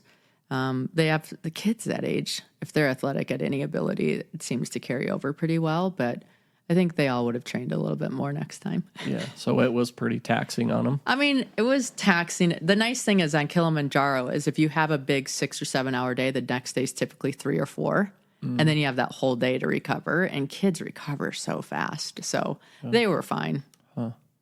Do you experience much like back pain, shoulder pain? Like, do you pack in your packs and stuff? I know when I hike a lot, sometimes my shoulder hurts. I've got issues with my low back. Do you have any like physical issues that creep up on you while you're climbing? Not terribly. I'll normally will rotate though between hip and shoulders, like on what's carrying the weight. So sometimes I'll take the weight off my hips and tighten my straps, and sometimes I'll loosen my straps and let it all sit on my waist. But I haven't had that trouble too much. So you're pretty all overall healthy young lady. Yeah. No real physical disabilities or anything crazy like that. Nothing, but I'm also training to make sure I don't have those kinds of injuries, right? So I'm hiking with heavy packs here, or I'm doing different exercises in the gym that will balance out muscles that, because you go in this forward plane a ton when you're hiking. So when I go to the gym, I'll train the opposite way to just give stability. Yeah. What that was going to be one of my questions is, what does your typical day look like as far as exercise and diet? Like today, like working up to your climbs, are you doing anything crazy? Or are you just eating normal? Are you exercising like 5 days a week? Are you hiking around here at all? Yeah, I'll hike around here. As much as you can do the actual activity that you're going to do, the better off you are. So I think being out in nature as much as possible is beneficial. I eat pretty healthy all the time. I definitely make sure that I'm getting my greens and my proteins and vegetables and stuff in. When it gets closer to go time, my training will get much more dialed into that specific climb of what's needed. But for general fitness, if I'm getting cardio so many hours a week and weight training or yoga or Pilates so many hours a week, I'm fine. But once it gets closer, I might be like, okay, I'm not going to mountain bike. I'm going to run or hike or climb.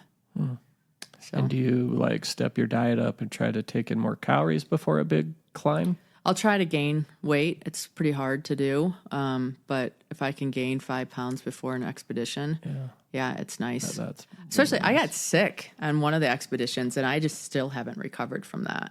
And so that's been a big deal. And what happened? So when I was hiking into K2 in 2022, so that's my second attempt, on the way in, it's about a 55-mile hike into base camp, and you do not have tea houses or anything along the way. You're setting up tents and collecting water and doing all that. And I got giardia on the way in, which unfortunately is kind of not if, but when. And so I got it towards the end, and I went on a Z-Pack to help get everything fixed. Well, somehow during that time frame, once I went on that Z-Pack, it knocked out too much bacteria. And we're pretty sure I got close to the farm animals, and I kept getting sick. So I kept getting the same symptoms as giardia, and I would take another Z-Pack. It would be good for 4 days maybe, and then I'd get sick again, and good for 4 days and get sick again. And finally, they're like, this isn't working, and you're sick. And I probably lost 20-ish pounds. You have 20 pounds to lose? I know, exactly. It was not pretty. Holy it was cow. bad. And I climbed sick. And then I got to the top of K2, all excited, get back down, and I checked my satellite phone to call my family. And on my satellite phone, there was a message, because 2 of my kids didn't really like camp that they were at, so they wanted to be checked out of camp. And I thought, their mom just climbed K2. I'm sure Yosemite National Park's just fine. They'll be fine. And they're like, no, actually, they're at the ages where we do let them leave if they want to. No one's here by force, so you need to come get them. And I left K2 as fast as I could, as quick as I could to get home to take care of that problem. And when I got home, everybody here was like, you need to go to the hospital. Like, you're dying. And I was starting to get sick, even drinking water. So I went to the hospital and they ran some tests and they're like, we can't figure it out. And then they said, were you by farm animals? I'm like, yeah. Like, okay, we're going to run this other test. And they ran the other test and I contracted anthrax, which, we only hear about like the white powder when you lick envelopes, but in third world countries, it's a bacteria in farm animals. And if your immune system's fine, you're going to fight it off because it's not that big of a deal. But since my immune system was compromised, it got into my system. I kept having diarrhea like nonstop. And so then I would take medicine, I would fix it, but I didn't take it long enough to get rid of it all the way. So it would come back. And when I came back, I went on IV antibiotics and like, you are maybe a day or two from like not being able to recover from this. Wow. And so I kept thinking like, thank God those kids called me out of camp. No mistakes. Huh? No mistakes. No mistakes. I was even thinking about your car accident. Byron Katie would call that a car on purpose. I know. It was. It really was. And the crazy thing about that accident is 2 months prior, somebody introduced me to that book called The Surrender Experiment. Have you heard of it? Heard of it, but I have not read it. It's a great book, especially for my personality type. Michael Singer. And when you were reading it and I was journaling it, they were trying to convince you that surrender was a superpower. I was like, there's no way surrender is a superpower. You gotta be kidding me. Like, who even says this garbage? And so then you journal it enough and then you read the book and you're like, oh, it is a superpower. Like flowing and allowing and accepting and all the other things that fall under surrender. Now I get it. That car accident happened almost 2 months to the day that I bought the book. And I remember when that car hit the semi, like the only way I'm going to survive is if I surrender. And it was one of those things where you read about it and you understood it. And now the universe was testing. Do you really understand it at a level? This? Yeah. And it was one of those things where like before I would have tried to buckle down and cringe up and force myself through that accident. And it was that where I was like, oh, if I surrender, I'm going to live. If I don't, I'm dead. And there you go. Wow. You put that to practice. I did. That's it. Life's so incredible if you just sit back and observe. Watch. And don't force. Yeah. And just pay attention. Yeah. Like just watch reality take place and just sit back and with your popcorn and your Coke. Yeah, I hosted a retreat last week in Park City. And I'm normally that person who's like running it and organizing everything and da-da-da-da-da because I'm hosting the retreat. And I started not feeling good. Like, I cannot run at the speed that I normally run at. I'm just going to have to participate. And it was fascinating to watch how everything worked out just perfectly and everybody was taken care of and everybody had a great experience and how much I was missing because I was so busy doing. When I got to have this experience in an entire different way and just be like, oh, Jennifer, you're doing it again. Being is a possibility. Yes. It's such a practice. It is a practice. That's why I like the mind's gym. Like you got to slow everything down. You got to accept reality for what it is. And if you're forcing and pressuring and pushing, you can't see. You're literally blind. Yeah. So hard to slow down, though, because that's not how we're trained and programmed here. That's why you have to question your thinking and your thoughts. No, I agree 100%. I would say breath work has been my superpower through all of this. Yeah. Helps you a ton. Helps me a ton all the time. I mean, when I get in my head, when I'm on the mountain, when I'm doing whatever, if I can focus my breath and slow that down, everything else starts getting into a position where I can function normal. Have you taken breathwork classes? I have. Yeah. Yeah. I'm going to be certified at the end of October. Oh, what? Really? Yeah. Yep. There's a guy named David Elliott that does a special breathwork that I absolutely love. So I wanted to be certified in that. Local guy or? He's in Ojai, California. Ojai? Yeah. Are you serious? Yeah. Do you know who lives in Ojai? Byron Katie? Yes. Yes. Did you know that? I did. Yes. No way. She's magic. Everybody listening, we both have a crush on Byron Katie. Yeah, massive crush. Massive crush. Really? Mm-hmm. He lives in Ojai. Yeah. Have you been there? I've not been to his place. We've done it over Zoom so far, but he's doing a training in New Mexico in October. I was supposed to go at the end of May, but something came up, so I'm going in October to finish the training, and I'm super excited. It's one of those things that's funny. It's 21 minutes long, the one that I normally participate in.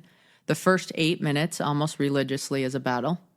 I'm like, why am I doing this? I should be doing something else. I don't have time for breath work. This is silly, blah, blah, blah, blah, blah. And then all of a sudden I'm at 21 minutes and I do not know what happened to the time in between. Wow. And every time I end up, I'm like, oh, I'm so glad I did that. It's amazing to watch the mind, that ego mind at work. Yeah. Just, no, don't do this. Don't do this. Don't settle down. No. It's like it wants you in its claws all the time. All the time. I'm like, we do this breath work regularly. Yeah. You know that you like it at the end. Why are you fighting me so much for the first 8 minutes? It's so funny. It's relentless. It's relentless. It's a challenge. Yeah. It's a daily challenge. What was his name again? I love taking notes because I love learning. David Elliott. David Elliott. And he actually has a free breathwork session on Spotify. If you look up his name, he might have a 14, 21, or 28-minute one. And it's fantastic. Cool. Yeah. Thanks for the share. My pleasure. Good to know you're doing your breath work too. Mm-hmm. Calm that ego mind. On that topic, do you create your thoughts? No. Where do they come from? I think there's a sea of thoughts out there in the universe, and they run through your head, and you have to decide what ones you want to grab onto and what ones you don't want to entertain. How'd you know that? Probably from meditation, because random things can come into my head that had don't make any sense. Were not there any time before. And if you sit in meditation long enough, you realize how many random thoughts keep coming by, trying to tease you and grab you out of what you're doing. Yep. And then you realize one of them will grab hold, and you're like, do I really need to think this? Is this helping me or making me a better human? And if it's not, try to find another one to grab onto. I listened to you say, and we spoke about this before we started recording, but you said that thoughts aren't true. Where'd you hear that or learn that? Or I think you said some thoughts aren't true. Yeah, some thoughts aren't true. Because I always have thoughts that are trying to convince me to not do the thing that I want to do. And if I believed every thought that came into my head, I wouldn't leave my house, let alone my sofa. So I just know from experience that my thoughts are not always true. And that's why discipline and habits and routine help. Are any thoughts true? I think any thought that brings you feelings of love are true.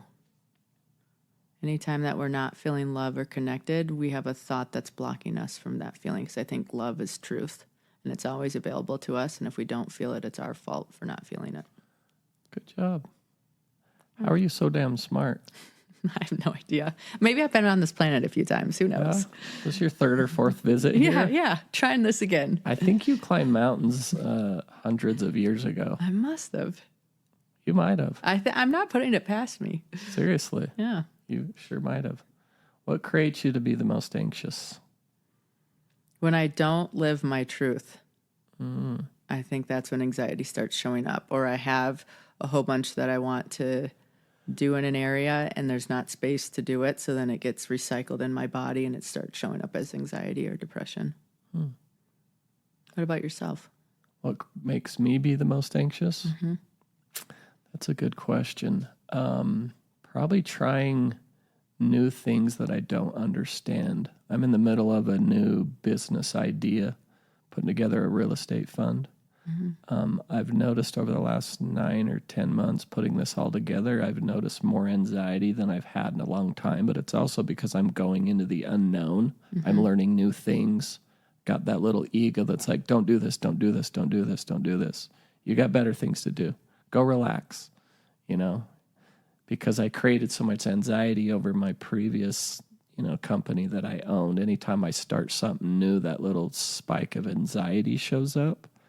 I'm also learning to do what I love, and it's all about real estate. And real estate's one of my passions. So I'm doing this because I want to go out and raise money to purchase and buy more real estate and do what I love. But there's just the battle of putting the pitch deck together and going out and raising capital. I've never done that before. It's all new to me. And so that creates a little bit of anxiety for me. So I'd say just trying new things. Mm-hmm. Really kind of shock my system. But I've also learned too, I can push through it, I know I've done enough work and sat with enough human beings that I know when the thoughts creep in, I know they're not real. It's just that ego little mind going, hey, don't do this, because it tries to keep you small. Yeah. And I don't want to be small. I want to be big. I don't think we're made to be small. I want to do big things like Jenn Drummond. That's right. Do it. And we want you to do big things too. So, but that's probably what creates most anxiety Yeah. for me. Yeah. What is success? Your definition of success? When somebody else has the aha moment because of what you've done. So I think that's really important. Yeah. Yeah, because my success is going to disappear when I'm done. But if that story or that visual or that understanding or that route that we took becomes easier for somebody else so they can take their flag further or go somewhere different, then that's true success. Oh, good answer. Are you religious or spiritual? Spiritual, then religious. Then religious. You believe in God? I do. You're pretty close to him up there on a 29,000. Yeah, 29. Yeah. Yeah. I mean, that's about as close as you get up there, right? What does your God look like? Is it a guy or a woman? I think it's an energy. I haven't assigned it a body or a physicality. I think it is love and life force in all of us. And when we connect with others, we see it in each other in that same vein. But I feel like it's the underlying truth.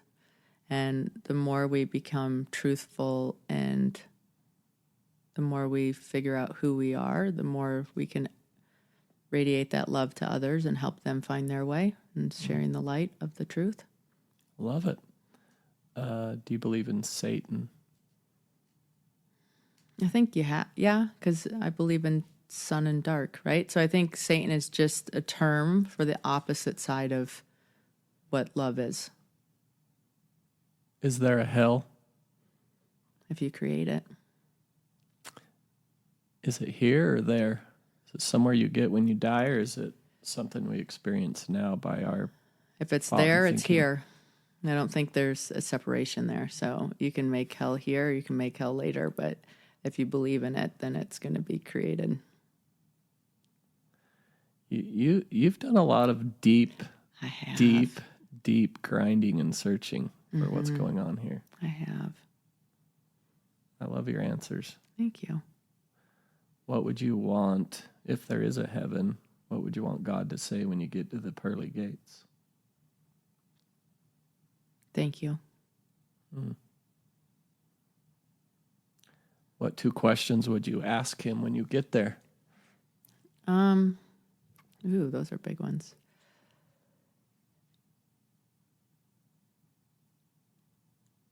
I think the question creates separation. I think if we're there, we don't have that separation anymore and we just have understanding. So by having questions, I don't know if we're there yet. If that makes any sense. Totally. Okay. Totally. You're dialed in, Jen. Yeah. You've got it. If you could install one piece of advice in one of your children, what would that one piece of advice be? Being kind to ourselves makes us stronger. I think when we make mistakes or do things wrong or don't have things line up to our expectations, we get angry and start trying to repair ourselves by being hard on ourselves. And I think that you can't hate yourself into loving yourself. And so learning how to understand that, this is just the scenario that A, B, and C equaled. What can I look back and change or shift so that I have a different outcome? And I think being kind to ourselves and letting us sit in the discomfort and not assigning it value and learning how to appreciate what it's teaching us so we can pivot and continue to improve is where it starts. Would you rather have a sound mind or a sound body? Sound mind. I can't trick you. Sorry. You're good at this game. Where's your mind? It's in existence. It's what you grab. It's what your body grabs onto. I don't think it's in our head. I think it's in our aura. Because there's just intuition that, I mean, it's amazing. Do you mountain bike? Yeah. Okay. Of course. It's amazing when you mountain bike. You can't comprehend every single thing that's going on with just your eyes. You're feeling it. And there's so many pieces of us that is taking in that environment that's allowing us to make a decision that it's not just in our head. Do you see with your eyes? I do think we see with our eyes. I think eyes are a big piece of feeling calm and good in ourselves. And I say that because I have a daughter that had an eye struggle. And when we started doing eye exercises and working on that eye so she could take it in the environment, her entire being changed. There's a calmness that she didn't have before. So yeah, just from watching her and how that's unfolded for her, that eye was a really important thing to line up. Yeah, I was hiking the other day, and as I'm looking out at the world, and I'm seeing through my eyes, but I'm wondering if I'm seeing through how am I picking up what I'm seeing? Yeah, it's everything. You know what I mean? Yeah. I'm like, is it just my eyes, or like there's so much to see, and So much to see, because when you're in a room and you can sense somebody walked in and you didn't see them. and you didn't see them. So Right. that's what I say. Do you see with your eyes? Yeah. I mean, you do. You do, They're but kind you of the see with the window. Right. They're just one piece of it. Yeah. So cool. What was your biggest failure to date?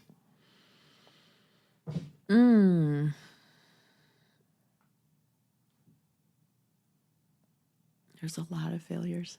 But I don't know if I view them as failures. I just view them as like that's where I was doing the best I could at the time I was in with the knowledge and resources that I had. But anytime that I haven't been authentic with myself in a situation to try to make the certain situation easier in that moment is really frustrating when I look back on it because it wasn't doing anybody any favors. Yeah. It's a lie.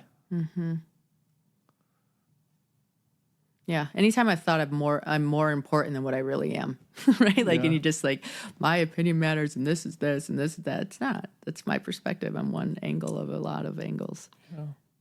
One of many. Yeah. Who do you most admire on this planet? Right now, there's so many people I admire. Like, I think I admire different. That's what I try to do. It's really easy to separate ourselves from each other and find out ways that we're different or are not the same or that person's less than or whatever. It really takes courage and strength to sit in the space and find something that you admire about every person you meet. And despite their shortcomings that you're observing, which are really reflections of yourself. But like my grandma right now is in her 90s and losing her sight and just her world shrinking in a way that you and I are not right now. And her attitude is just so admirable. Like, doesn't let you know, like, isn't complaining, isn't upset, isn't trying to fight it, isn't anything, is just flowing with it. And it's such a beautiful thing to witness in another person that I hope I can get to that space someday. Yeah. It's amazing to watch, huh? Yeah. My grandma's 101, Heck yes. and she lives alone. Right. I go clean her condo every third week with my mom. And we went and saw her 3 or 4 weeks ago. And of course, to clean her condo, and she had a big toenail falling off on her big toe, but she's a little bit senile and she's hard of hearing. I said, Grandma, your toenail is falling off.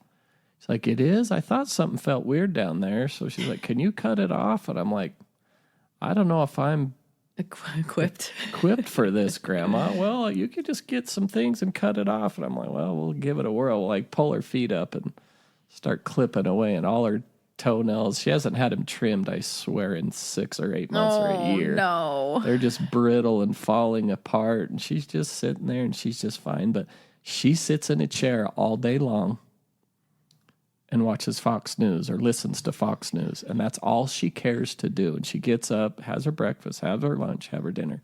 She can sit in a chair all day long and not move. Wow. And I'm like, Grandma, I don't know how you can do this.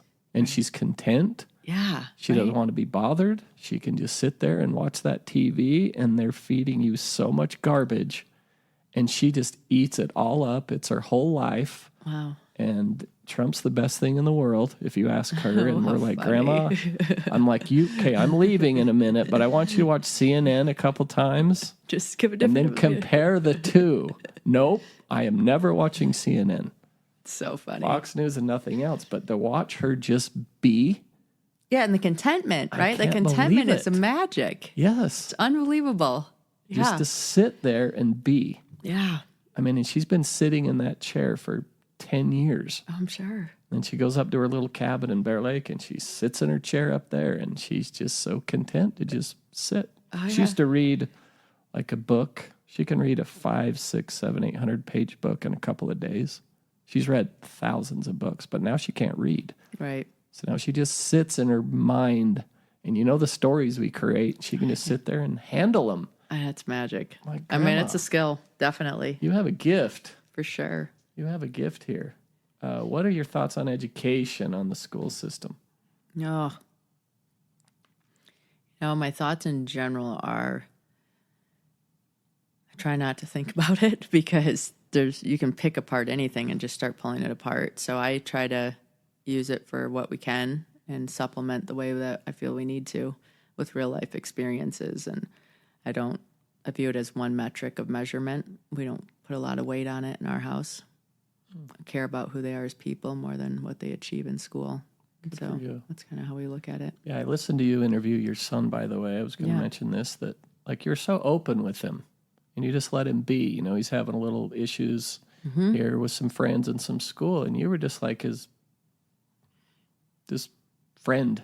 Yeah. Open. I can tell your kids are okay to share with you. There's nothing to hide. That's how my wife and I raise our kids. Like, there's no reason. We don't care what you do. Right. But be open and be honest, and we'll never get upset for anything you do.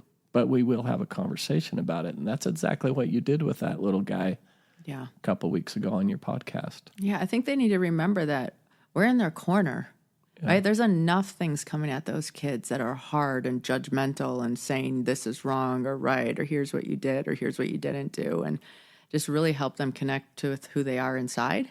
Yeah. And how do they honor that truth and share that with others? Because everybody's got an opinion, and there's just too many out there for them to navigate. Yeah. You did a great job, by the way. Thank you. I could tell just watching that what a neat relationship you have. I'm so grateful for my kids. Each one of them is so special. You seem like you're a really neat mother. Thank you. From what I could perceive. Perfect. And just my perception, but yeah. Good job. Thank you. How far is that Kilimanjaro hike? How many days does it take? Took us 7. 7? Yeah. You can do it a little bit shorter, but we did the 7-day route because I wanted them to have the best chance of success. And they have little growing brains, so I didn't know how altitude was going to affect them and things like, because it's like 19,300 and some feet. And so I didn't want them to get to the top and have brain damage because they don't have oxygen flowing to their head. Right. So I thought the slower the route we went. And the slower route gets you through the different climate zones and just gets to see things differently. And it wasn't just about the climb. It was about having time with each other and talking and doing those conversations that when you're distraction free, no one has Wi-Fi, no one has their phone. It really gives ground for different kinds of conversations that I think are important. Yeah. Every kid should go do that. I know. Some of my kids took friends, and yeah, it was so good. I'm definitely taking the next ones when they get a little bit older, and we'll take their friends, whoever wants to go, because it's so important. Yeah. It just makes me think I'd love to see my daughters go and do something like that. Yeah. I mean, just go do something hard. It'll like change the trajectory of their lives. Yes. And it's not, it's like hard. It's not manufactured hard, right? It's real. Yeah. Yeah. So cool. When you're up on those mountains and you're way up there, like I hike to Snowbird sometimes, I know when I get 8,000 or 9,000 feet, I can barely lift my legs. How do you keep going or lift your legs? Or, those altitudes, it's exhausting. You can't get oxygen. You're smoked. Like, how do you actually feel when you get above those 15,000, 20,000 feet? Like, kind of walk me through that if possible. Yeah. So my experience must be different than many. I feel as I get higher, I get more holy, to be honest with you. Like I feel more in tune with nature and life in general and just get out of my own way. And so my steps actually become a little bit easier. They're less heavy. They're less effort. They're more play. I don't know if that's lack of oxygen, so I'm getting loopy or whatever, but it's not that struggle, conquer, achieve. It is look what we're capable of doing, and look at this view that I get to see, and look how gorgeous this world is, and look at all these people that came together to make this happen that will never see each other again, and how beautiful is that? And it just really throws me into gratitude, and then everything else falls into place. Do you feel like your mind slows down when you're up there? Yeah. It's amazing. So we were even just in Punta Mita for spring break a couple weeks ago. When we first got there, it's a golf cart community, and the golf carts are capped at like 30 kilometers an hour. And when you first get there, you're like, oh my gosh, why does this golf cart not go any faster? I'm going absolutely crazy. And then by 3 or 4 days, you actually appreciate the fact that the golf cart doesn't go faster, and you're taking in the cute little drive to the beach or to the pool or to the tennis courts or whatever. And I think we're just so used to being inundated with so much going on all the time that it takes a few days to get to those slower speeds. Then once you do, you're just like, oh, I want to bask in this as long as I can. The slower you go, the more you see. Yeah. Yeah. Punta Mita, my cousin's girlfriend has a house there. Oh, nice. Where did you stay? We rented a house. There's like a little gated community, and so we stayed in there. I don't know, by the third hole. You didn't necessarily know the people where you stayed or whatever? I don't. I got it on VRBO. Who owns the house? I don't. Yeah. We're the family, though. Just so we went, and my boys were driving the golf cart, and it was late at night, and they didn't quite know what turnoff to take on one of the traffic circles. And so somehow they ended up in the rain gutter, which then bottomed out the golf cart, which then meant that it wouldn't turn. And so we went full speed into the sign of the St. Regis and knocked out all that stone and just really made a little thing while we were there. Oh, no. Which was unfortunate, but nobody got hurt and everything else was just money. So it worked out. It's pretty funny, though. So you have some rebels for some children? I think I would have done it at that age too. They're not good drivers at 16, right? And then it was a pretty aggressive rain gutter right next to the side. I was like, wow, okay. But they were fine. Everybody's fine. It's all repaired. Just funny. Interesting. What's the best thing that's ever happened to you? Having children, don't you think? It's magic. Kids are amazing. They're amazing. And they just like keep you young. They remind you like how silly everything is or how serious we make it and how much fun it really can be if we allow ourselves to be just less serious. What's the worst thing that's ever happened?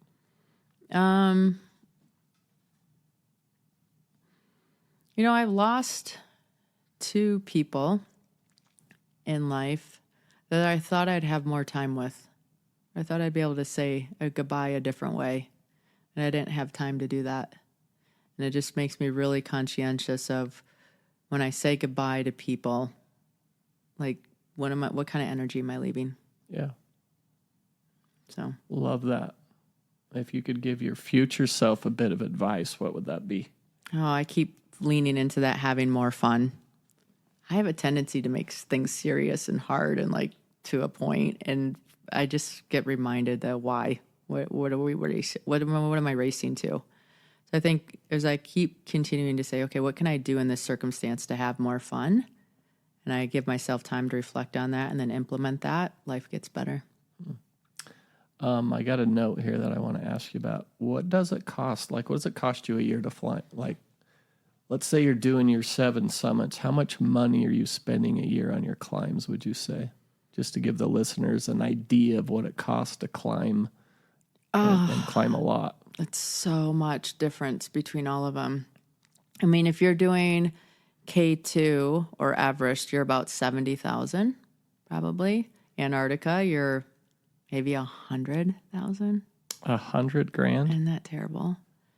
Yeah. Is it really? The second summit, because it takes 4 guides and only 1 client, and there's no rest. It's just so much logistics on that thing. It's barely been climbed. Really? Yeah. So that one just took. You have to be safe. I have to come home. Yeah. Right. And then some of the other ones, like Ojos del Salado, might have been 6,000. Wow. So it's all about the crew, how much support you need. That changes the price of the adventure entirely, right? So, and how much the permit cost in that particular country that they're using that for. But, getting to Antarctica, I think the flight down there is 50, So, it is? Yeah, it's pretty aggressive. I mean, I don't know how they break it down, but I think it's pretty high. You fly in from here to Punta Arenas, then from Punta Arenas onto the ice.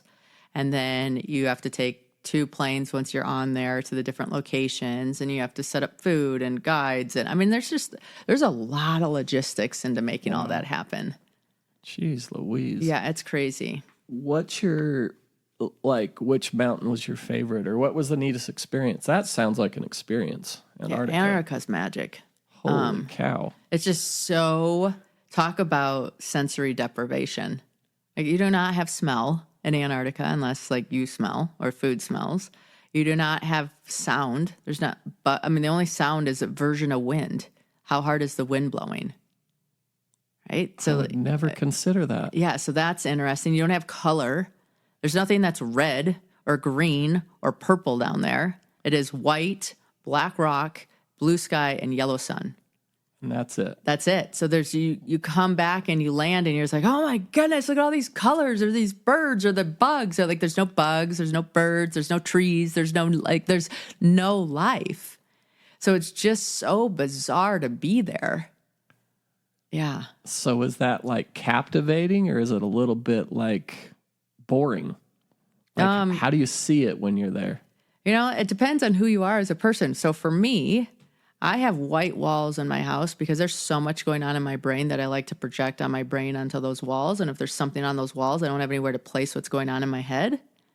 But for somebody like my mom, who loves to have everything so-so, I mean, it would be hard for her. But for me, it's kind of freeing. Yeah. That's pretty cool, actually.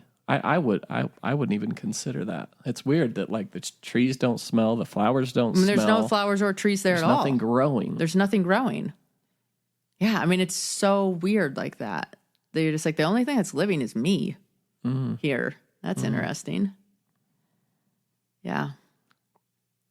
I bet you when you come back from there and you get off the airplane, let's say here, and you're driving to Park City, or I just know every time I go to the Bahamas or I go to the BVIs and I come home, the mountains look different every time I get home. I'm like, these mountains are magnificent. Yes. They're crazy. Yes. And they're right in my backyard. Yes. But when I'm here with them every day, I forget about it. I take them for granted. Yeah. So I bet when you go to Antarctica and then you come back to anywhere that has color, life, you're probably so much more appreciative of what you see. Oh, smell. Even when you're climbing K2 and you come back down, the first thing you smell is sweetgrass. And it is such a beautiful smell when you've smelled nothing. And then you're like, oh, I'm getting close to where there's sweetgrass and there's going to be pine trees, and just, it's awesome. And then you go to the grocery store. For the first time, you're like, I can't even go in there. There are so many. We are so stimulated. You think our phones are stimulating? Walk into our grocery stores. Yes. It's unbelievable. When you pull away from that and then you come back to it, you're just like, wow. It's like you're in and out of the vortex. Yeah. Especially climbing like you do. You go see one world and then you come back and you see this world, and you're going back and forth. And how much different. I'm sure your perception and everything changes with every hike you do. Oh, everything. I remember coming back from a climb in Ama de Blanc, and we had Halloween pillows and Halloween cups and Halloween bags and spiders and, all the things, decor, up the wazoo, bins of decor. And you get to Nepal and they're not celebrating anything, right? And everybody is just, and then we went into kind of the Thanksgiving period, and everybody just spends no time moving stuff. Now, when I came back from that trip, and my mom was replacing all the Halloween pillows with Thanksgiving pillows, I almost I'm like, no. We are so consuming. How many hours I spend moving pillows? I'm not doing this anymore. Like, I want my time with my people. I don't care all these little details that somehow at some point I was convinced were so important that we had a spider on a mug when we drank in October. I mean, it's just bizarre when that stuff happens and you come back and you change and you're like, okay, all of this is going to the Christian Center. Thank you. Yes. Yeah. Does it make you realize that us, the United States, are nuts? We're a little crazy. Like, it's Definitely. almost sickening. And we don't even know it because we've been sucked in and Oh, we're programmed the bully to and it. frog. Yeah. It's sad, It's crazy to me. you know? I was talking to my wife, and my daughter was just in Italy, in Florence, studying abroad for 4 months. And then my other daughter, Esty, and my wife went to see them last week. They just got back the other day. They went for like 10 days. But she came back and said that she can, like, my kids are huge water drinkers. And they're like, Dad, a huge, or my wife maybe, said the big liter of water is $2 in Italy. But yet if you buy one here somewhere out and about, it's $4 or $5. Well, why are we paying twice as much for, like, even the food there? She said they can have a great meal for $4 or $5, a sandwich and a drink and whatever. Here it's 10 to 15 to go to lunch anymore. Yeah. Well, what's the difference between Italy and the USA other than the programming? And they're going to say, hey, inflation, everything's more expensive, and this is why. Well, why isn't it expensive in Italy? Why isn't it expensive in Nepal? Right. Like, what are we creating here? I feel like we're creating this massive monster that's, like, out of control. Oh, it's nice to be able to pull away and come back, and then you have choice again, right? You start getting curious. Why are we doing this? Why am I doing this? Why do I have a storage unit to hold stuff? Yeah, it's eye-opening. I bet you just see you're so well traveled. You probably get back here and realize that a lot of things we do are just crazy. Yeah, it makes you think twice for sure. Oh, wow. Like, I think about it all the time, but, like, you being a well-traveled individual, I'm sure you come back and go, like, what are we doing? Like you said, Christmas, Thanksgiving, All of those holidays. Yeah. Halloween, Easter. There's a damn holiday every month. It's Mother's Day, Father's Day. St. Patrick's Day. Like, all of for it. what? And all we do is go, you got to go get your Green. family a gift, go spend a couple $100 because it's a holiday. Yeah. And it's just this nasty cycle. Yeah. It's crazy. Anyways, okay, I'll get off that topic. Anything else you want to share or any other thoughts you may have for the listeners? No, it's just been fun sharing and talking today. So I appreciate your time and the questions that you put together. I appreciate your time. Yeah. You've done your work. I'm doing my work. But yes, You're I've put killing time it, into though. it. Yeah. Like, I mean, you're climbing your mountains, but you're also climbing inside of yourself and finding your own truths. Mm-hmm. Not many times do I sit with individuals that really are to the level of understanding of what peace and love is, like what you're figuring out here. So, like, kudos Thank you. to you. Thank you. Been amazing to sit here and listen to you, and I honestly thank you for giving me some of your time. It's the most valuable, most precious thing that we have here, and thank you for sharing yours with me. Anything you want to ask me at all today? Well, you said that you were in an avalanche and buried. Yeah. Like, talk about that, because that's a pretty scary thing to Yeah, that was scary. That's a mind gym for sure. I'll tell you what. Yeah, I didn't know if I was going to live, to be honest. I was snowmobiling. I used to be an avid snowmobiler to the extreme, to be honest. Now, when I look back on some of the things I did, I would climb hills that nobody else was willing to attempt. Mm-hmm. I thought it was invincible as a kid. That's where, like, when the fear set in when I was like 40, when I started experiencing fear, it was really foreign to me. But anyways, there was about 9 or 10 of us. We decided to go to Afton, Wyoming. So we trailered our snowmobiles from here to Wyoming. There was 5 or 6. There was my brother and I and some buddies, my older brother Barry. And then there was an architect going with us because we were in the construction industry, and he was bringing 3 or 4 buddies. So we all met in Afton, Wyoming, because they're like, oh, you got to come here. The snow's amazing. Well, on the way to Afton, Wyoming, we were driving up the canyons, and snow was sloughing off the canyons driving up. It had just snowed like, this was I can't remember. It's you can Google Brandon Bickmore, and usually Avalanche comes up right after because I was interviewed by the local news station here. It was like in 1998 or something like that. 98 or maybe 2004 or 2000, maybe early 2000s. I can't remember. Anyways, we went up, obviously stayed the night, got up in the morning, parked drove to the spot. Then we started going way back into the back country, and there was nobody back there, and there was a ton of snow. I mean, I'm talking a ton, the most snow I've ever seen. And the riding was incredible. And the odd thing is like the couple months before that, I went to an avalanche class. And one of the main things they told us, and one of the only things that sunk in, was said, if the snow conditions are bad, don't ride in a ravine. And a ravine is there's a hill on both sides, and then there's like basically a river in the bottom, but there's, 15, 20 feet of snow, so you would never know there was a river. Well, we rode all day, and we set off a couple of little avalanches maybe. The snow is just very, very unstable. I can't remember I forget it all, but we either set off avalanches the day we went in or we had to go back in the next day. But anyways, we were riding and we decided to head out and come home. Well, a guy in front of me got stuck down in the bottom of the ravine because the snow was so deep, because that's where the snow's the deepest because it kind of sloughs off. So my brother went up and around him and kind of side-hilled up and around, and then was going to turn around and come back. That's what you do, is you go around the person, you turn around and come back. So he went up and around him, and then I went up higher than my brother went on this side hill, and this guy's down in the ravine. Well, when my brother went up, I followed him. When I hit that hill, soon as I turned down, the hill slid. And half of the hill came down, buried me, buried the guy down in the ravine.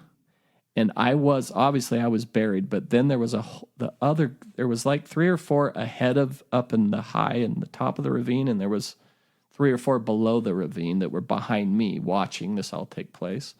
Well, I set the hill off, and half of the hill came down, not the whole hill. So the guy that I buried his snowmobile was stuck, so he saw the avalanche coming, and he looked at it and put his arms up in the air like to get above it. Well, it buried him to his chest. Oh, thank God his head was above. 1 second later, the rest of the hill comes down. This guy's 15 feet deep, buried in the ravine. Oh, God. I'm in kind of the top of the ravine because I rode up and turned down. And as soon as I turned down, I didn't know what hit me. I just know I was spinning like you were in your car. Mm-hmm. But it only lasted for maybe 2 or 3 seconds, and then I stopped. And I just went, I'm in an avalanche. So my mind starts going crazy. The lucky thing for me is I ended up underneath my snowmobile, and there was a pocket of air between my helmet and my snowmobile. So I was actually breathing. Mm-hmm. But as I'm sitting there, I couldn't move my legs or arms. I was never, ever going to be able to dig myself out. I knew that. So I'm like, okay, start digging, start moving. Well, I could feel my muscles moving in my skin as I was trying to shift and move around, but I could not move. So then my first thought was, I don't know how many of us are in this. I didn't know if my brother ahead of me was buried too. I knew the guy at the bottom had to be buried because he was in the bottom of the ravine stuck. And then the guys behind me, I didn't know if they were right on my tail or 100 yards back. Mm-hmm. So my first thought was, okay, I'm dying if we're all in this. Mm-hmm. If we're not all in this, I have a chance to survive because I can breathe. But what went through my mind was I was supposed to get married in the next 6 months. Oh, and then I love children more than anything. And I wanted to have kids so bad. So my first thought was, I'm probably going to die. I'm not going to have kids, and I'm not going to get married. That was just kind of the first thought that started. And then I started panicking a little bit. And then after I was buried for I don't know the time. I really don't know what happened. I kind of went into shock. But I heard a snowmobile engine So I knew somebody was alive because I heard a motor in the distance. And so then the motor started coming down towards me, and it felt like it drove over my head. And then it stopped, but I didn't know where it was. And then my brother was yelling, Brandon, Brandon, is that you? Because there was either my snowmobile handlebar was sticking out of the snow, and then I had on a yellow helmet, and they could kind of see a yellow shadow underneath the snow. But I just remember my brother going, is that you? Is that you? Is that you? And I said, yes, yes, get me the heck out of here. I used some different language, but like, get me out of here. And so him and somebody else started digging and unburied me in probably 2 or 3 minutes, maybe. Wow, that's lucky. So they pull me out, and I get out, and I'm a little bit delirious and shock, and I started walking in circles. And I don't even know why, but I just remember walking in circles. So anyways, I got out. Well, then they were like, hey, we got to unbury Rob. And I didn't know the 3 or 4 other people that came with us other than my architect. Well, this guy's name was Rob. The reason I remember, I reached out to him a month ago because I want to have him on the podcast and interview him. But anyways, he was buried 15 feet deep. Like, no lie. And so they pull me up. We start walking down to where the other guy is. Well, the other guys are already started digging. Well, they were kind of panicking too, and his brother was there, and his brother was in shock. His brother didn't even pick up a shovel, probe, or anything. Right. One thing too, there was 9 or 10 of us. I think there was 10 of us riding. 9 of us had shovels and probes. If we had 8 shovels, that guy might not have lived. Wow. Right? And luckily we had probes. Anyways, we go down and start digging for this guy, but everyone's just digging, and I can't remember if I said it or somebody else did, but like, has anybody like probed him? They're like, no, he's right here. We're like, well, we got a probe. Where they were digging was like 40 feet from where he was, and he hadn't moved, but the snow level and the elevation of the snow have changed, so they thought he was down here 40 feet. Well, he was actually up here 40 feet, right where he was the whole time, but since the snow elevation changed, in their minds, they thought they knew what they were doing. When it was so there, we finally probe him, and I remember I was probing too, because I remember hitting his snowmobile, and it was like, boom, that's his hood. And I'd never dug for anybody, never searched for anybody buried in an avalanche. Anyways, I hit his hood with the probe, and we're like, okay, the snowmobile's right here, and he was right next to his snowmobile when he got buried. So we dug. We don't know exactly. I talked to the one guy with us too a month ago, but we guessed for about 15 minutes.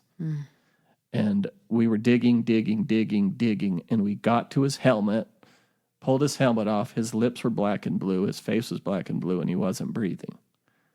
So then we were like, do we do mouth to mouth or what? But we just kept digging, and we had to take turns digging because we were digging so hard and so fast. Your arms felt like noodles. I remember digging. I couldn't grab another shovel of snow. So we did like 4 people dig, 4 people rest, 4 people dig, 4 people rest. And that way we weren't in each other's way. Anyways, we dig, get to his helmet, pull it off. He's black and blue. And we keep digging to get down around his waist. As soon as we got all the snow away from his body, it was like somebody took a compressor and blew up his snowmobile suit. He went from like no air to he took a breath on his own, and his whole entire suit like grew, like the Michelin Man. Like his whole outfit just got twice the size. And so as soon as that happened, he started breathing on his own. So he was buried for 15 minutes, and I researched this and Googled this. There's pretty much never been anybody live more than 6 or 7 minutes that was buried, because you can't go with oxygen for longer than that.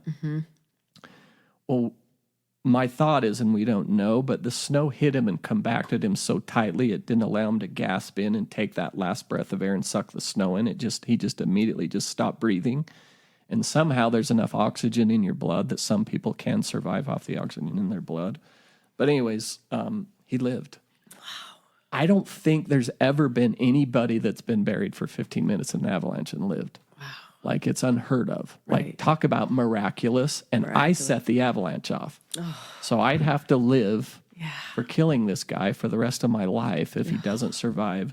His brother just sat and watched us all dig because he was in pure shock. And I think his brother believed that he had already died. Yeah. He couldn't even dig. couldn't do anything, and just sat there with his like hands in his, I know. you know, his head in his knees and did not budge. So anyways, he did survive. We got the snow out to the waist, and then we dug him all the way out. He was freezing cold. He was chattering. He couldn't think. He couldn't talk. He could barely breathe. And so we built a fire and went over by a tree to try to get him to like heat up for a minute. And we were like back in the back country, probably 20 or 30 miles, like no cell phone service, Right. no life lights coming in there. I mean, none of that stuff because we didn't have a phone. Yeah. So anyways, we put him by a fire, got him hot for about an hour just to try to heat him up. This was towards the end of the day.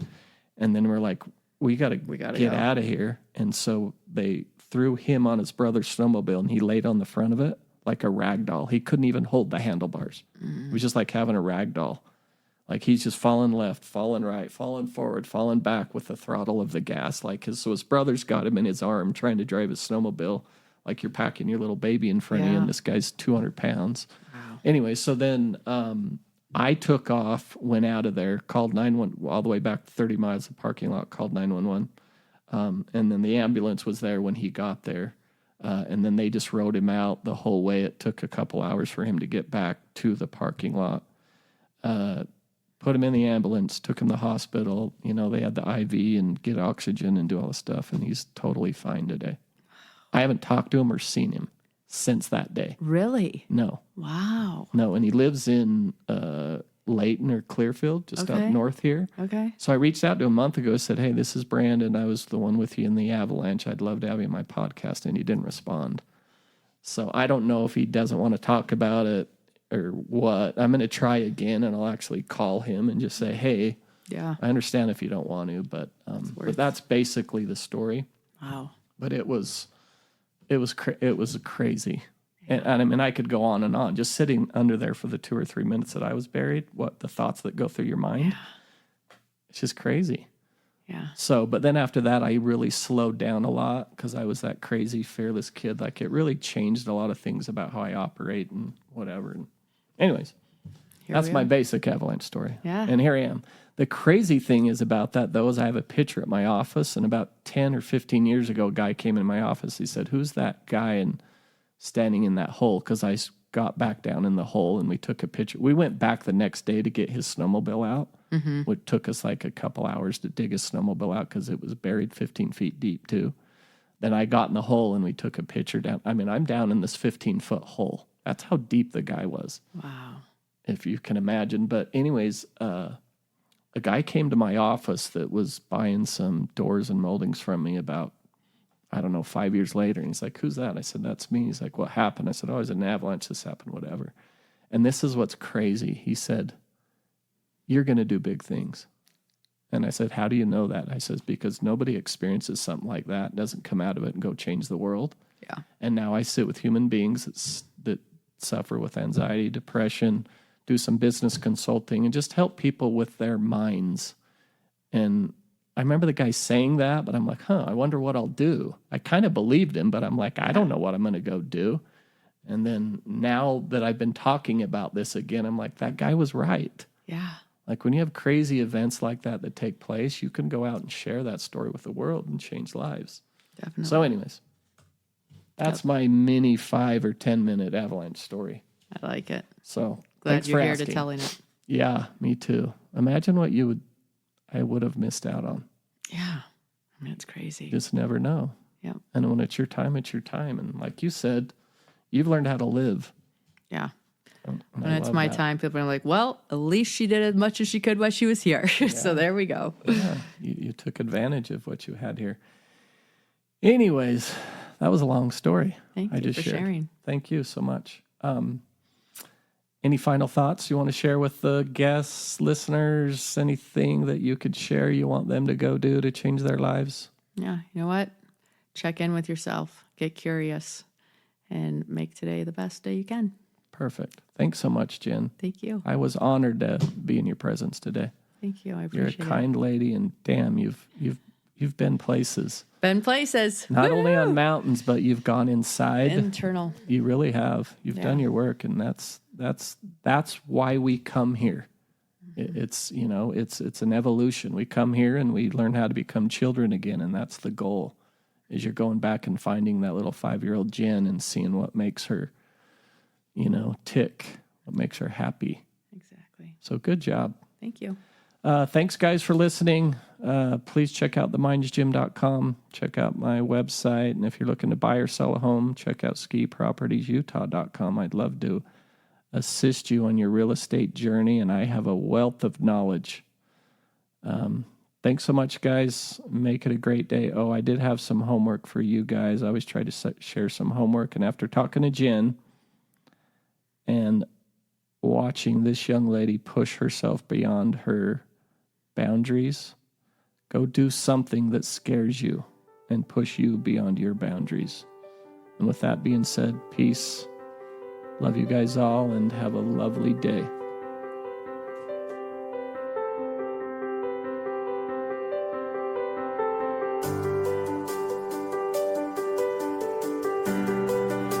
I want to thank you so much for listening, and there is an immense amount of effort that goes into this podcast. I would really appreciate it if you would subscribe and leave a 5-star review. Remember, if I survived my crazy mind and thoughts, so can you. If you are struggling, asking for help is a strength, not a weakness. Please follow us at The Minds Gym on Instagram and TikTok. Peace out for now from your friend, Brandon Bickmore, your turbo lover.